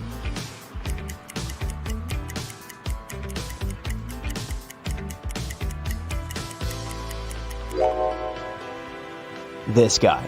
Why does he need an axe? Mr. Green got well and returned to his business duties. He runs a small company producing expensive diamond rings. On Friday, when the working week was finally over, he got a call from his bank. Mr. Green found out that someone had stolen all the money he had. He suspected that it might have been one of his employees, so he asked each of them what they'd been doing that day. Helen, the jeweler, said she always made 2 rings a day and showed all the rings she had made that week. Jesse, the sales manager, said that he had been busy meeting with the clients. And Amber, the cleaner, said that she'd been cleaning the office every day as usual, and she didn't notice anything suspicious. Who lied?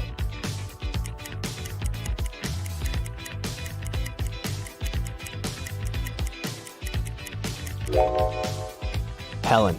There are 5 working days in a regular week. She said she made 2 rings a day, but she only showed 8 rings. It means she missed 1 day of work.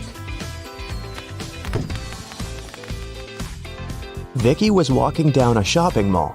Suddenly, she heard screams. Looking outside the window and saw 2 women in big trouble. Can you tell who has more chances to survive?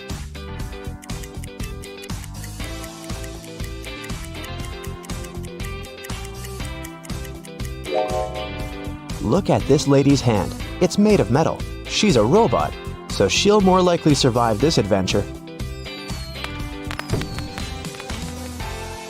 One morning, Vicki was walking in the park and noticed this missing cat poster.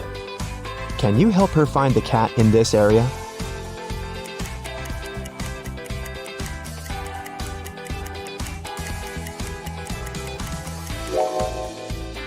It's hiding in this old lady's bag. Vicki explained to the old lady that the cat had been missing, but the old lady refused to give the cat away so easily. First of all, Vicki had to solve her riddle. I can whistle, I can howl, I can scream, and I can whisper, but I don't speak. What am I? Can you help Vicki?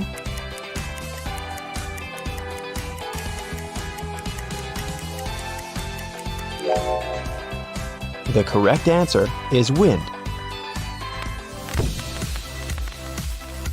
After getting the cat, Vicki headed to its owner's home. She walked through this beautiful park. Can you spot what's wrong here?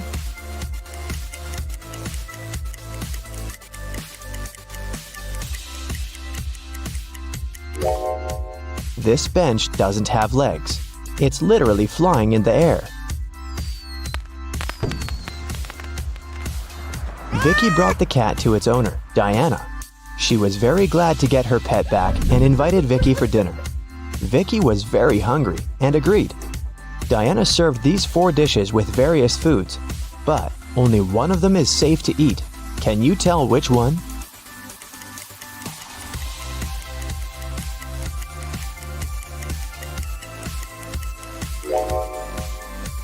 The coconut cake is sprinkled with some human nails. If you look closely at this tomato soup, you'll notice some metal nails.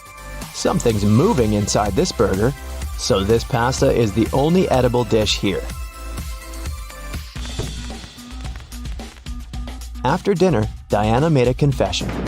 She was a real witch, but Vicki didn't believe in magic at all. That's why Diana offered her this deal. If you solve my riddle, I'm gonna use some magic to fulfill your biggest wish. I'm beautiful, up in the sky, I'm magical, yet I cannot fly. To some people, I bring luck. To some people, wealth. What am I? Can you help Vicki out?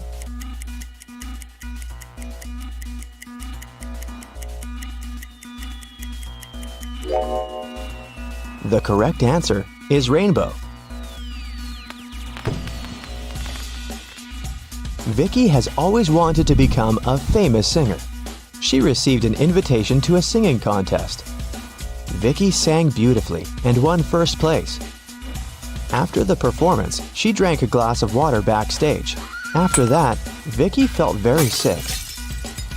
The contest manager called the ambulance. Doctors said that someone had poisoned Vicki. The police questioned 3 suspects and searched their bags. Lily said, "I was crying in the dressing room. This contest meant so much to me." Jessica said, "Who do you think I am? Singers should stand for each other." And Rose said, "I was outside the music hall with Lily. She was crying because she had lost this competition." Who poisoned Vicki?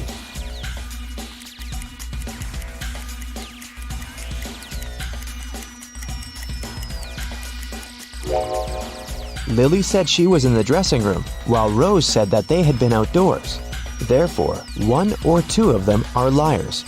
But only Rose carries toothpaste but no toothbrush in her bag. That's pretty suspicious. When Vicki got better, she checked her mailbox and saw 3 messages from different music producers. Tom offered her a tour in Europe. Ryan offered Vicki to work on her first album at his record company in New York. And Joanna sent this invitation to participate in a TV show. But only one of these offers is real. Can you help Vicki make the right choice?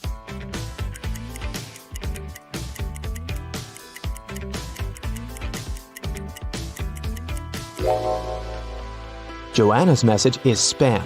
She doesn't mention Vicki's name anywhere, and the text includes a suspicious link. Ryan sent Vicki a picture of his record company. But there are palm trees and a tropical forest outside the window. It's clearly not in New York. So, Vicki should pick Tom. Vicki was walking home from a rehearsal and stepped on a magical portal. She fainted and woke up in an enchanted forest. Suddenly, a wicked witch popped out of nowhere and gave Vicki a choice. If you solve my riddle, I'll let you go. And if not, you'll get lost in this forest forever. Here's the riddle. I can be flipped and broken, but I never move. I can be closed and opened, and sometimes removed. You can seal me with your hands. What am I? Unfortunately, Vicki failed to crack this riddle. And what about you?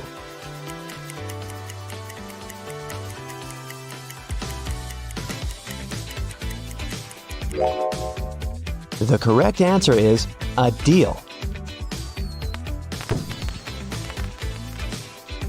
The wicked witch left Vicki alone in the forest. Vicki searched the area and found 3 paths leading to the nearest village. The first path goes through hungry wolves.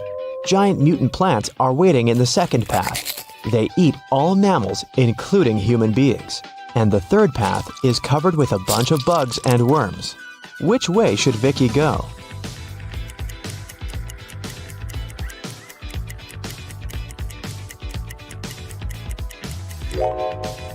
Although insects are gross, they are the least harmful to humans, so Vicki should choose this path. Vicki got very hungry and decided to find some food in the village. When she came closer, she realized the gates were locked. Can you help her guess the right code?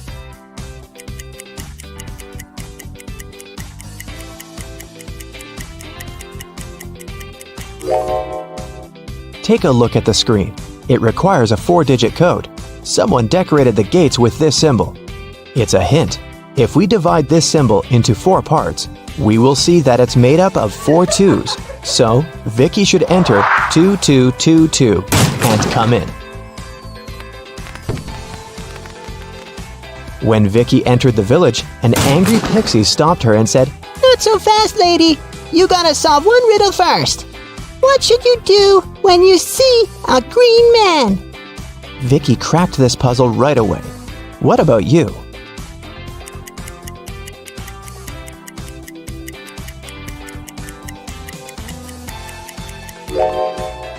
You should cross the road. Vicki solved it so easily because she was standing next to a traffic light. It turned out it wasn't an ordinary village. Various magical creatures lived here together. Vicki entered the local club and asked for some food. But the owner, Werewolf Fred, said, "If you want to eat, you gotta work." Now Vicki's job is to check the guests' ID cards. She shouldn't let suspicious persons or those under 21 get inside. Take a look at these 3 ID cards and figure out who shouldn't enter the club.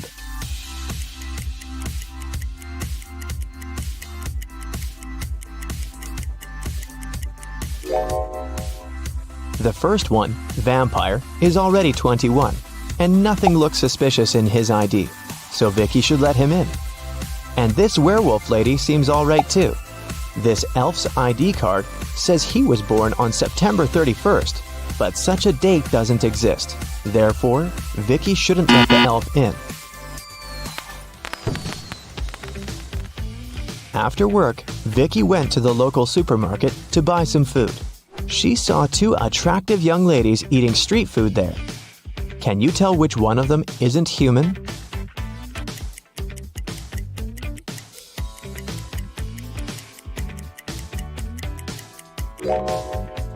Take a closer look at this ice cream.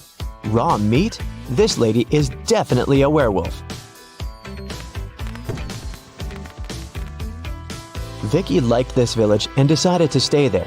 She met the love of her life, and 2 years later, they got engaged. Today is her wedding day. Can you guess who her husband is?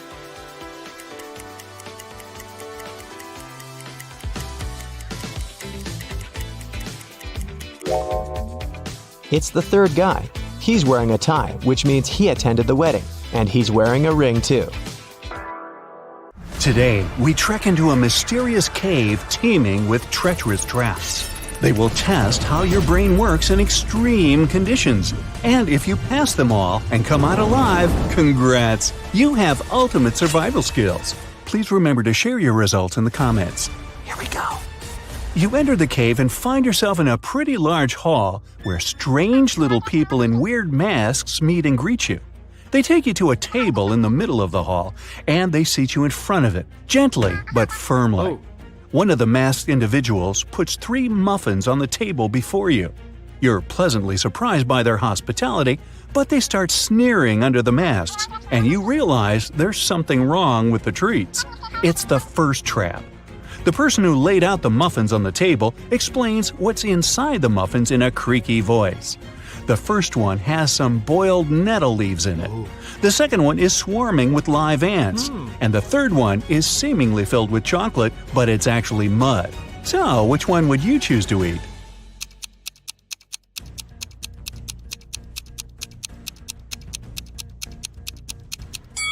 Well, live ants and mud are a no-go for sure. Even though ants might actually be edible, who knows what species they belong to? And it's also yucky, truth be told. But surprisingly, boiled nettle leaves are a-okay to eat, despite nettle being a plant that burns your skin upon touch.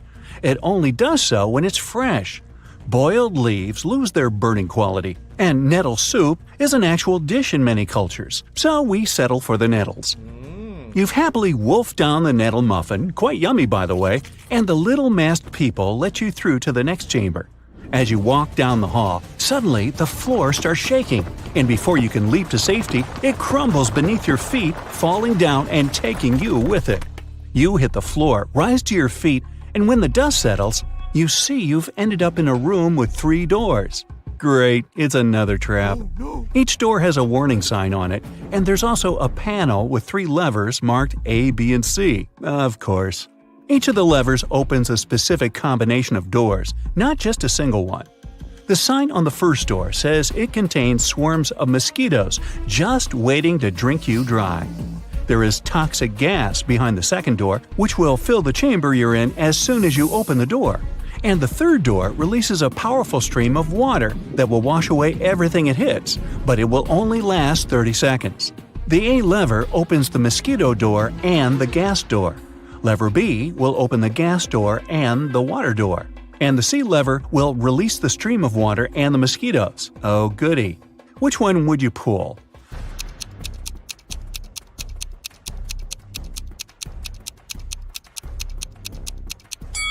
If you chose the C lever, you're either fortunate or have outstanding survival instincts. This combination will get you out of the trap. 30 seconds of a mighty torrent are just enough to get rid of any swarm of mosquitoes. The water and gas combo would do nothing useful, as the gas would not be washed away. And as for gas plus mosquitoes, well, you might get rid of the insects, but it wouldn't save you from the gas either. Now you dry yourself as you can after the shower and walk out of the room you were trapped in, waiting for another trap to show up. Bang! A huge boulder falls right behind you and starts rolling your way. You run away from it and duck into an alcove in the wall to your side. The boulder rolls past and you sigh in relief.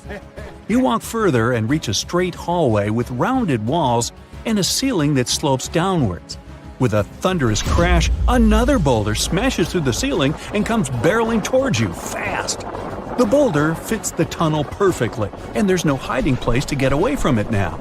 A few feet ahead of you are a series of tripwires that stretch from floor to ceiling close to each other. They're very sensitive, and each one will cause a bottomless pit to open right beneath your feet if you touch it.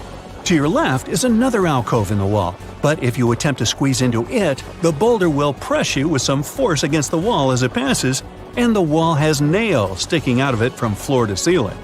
Down by your feet is a hole in the floor, but it's only a couple of inches deep. On the bright side, there are no nails in it. So, what's your choice? A. Try to slip between the tripwires. B. Squeeze yourself into the nailed wall. Or C. Lie down in the hole in the floor.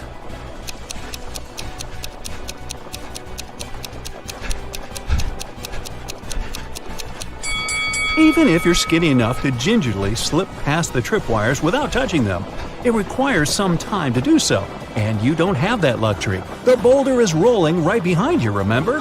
Also, there's a very high risk of activating the wires and getting flung into the abyss. The hole in the floor looks like the safest option, but it's only a couple of inches deep.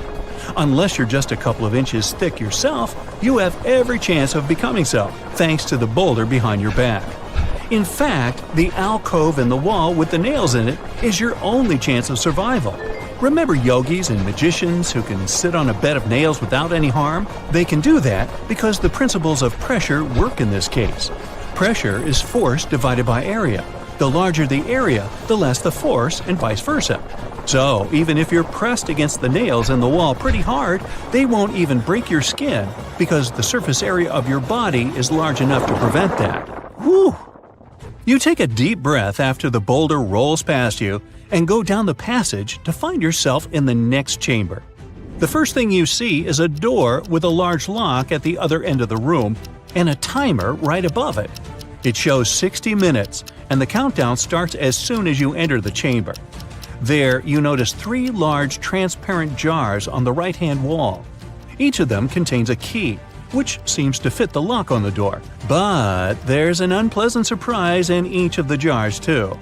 The first jar has venomous snakes inside, the second one is full of acid, and the third one is filled with boiling hot water.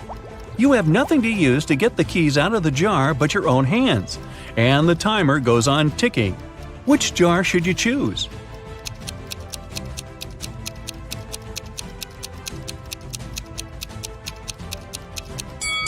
Snakes won't bite unless you scare them, and trying to get the key from their jar definitely qualifies as a scary action, so don't even try that one. Acid isn't an excellent choice either, obviously. The timer is actually a hint. Hot water cools down with time, and an hour is more than enough for it to become lukewarm. Just wait until it's cool enough to be bearable and get that key. You happily open the door and find yourself in an open, sunny glade somewhere deep in the unknown woods. You've made it out, but how do you get back home? In the sky, you see a helicopter flying by. It seems they don't see you.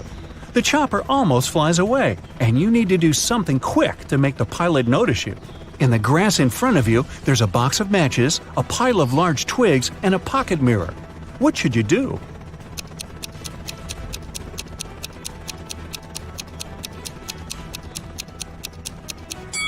Well, you don't have time to build a fire. Your best bet is the mirror.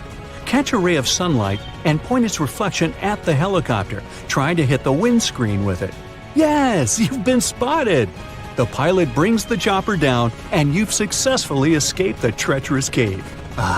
Okay, fess up. What's your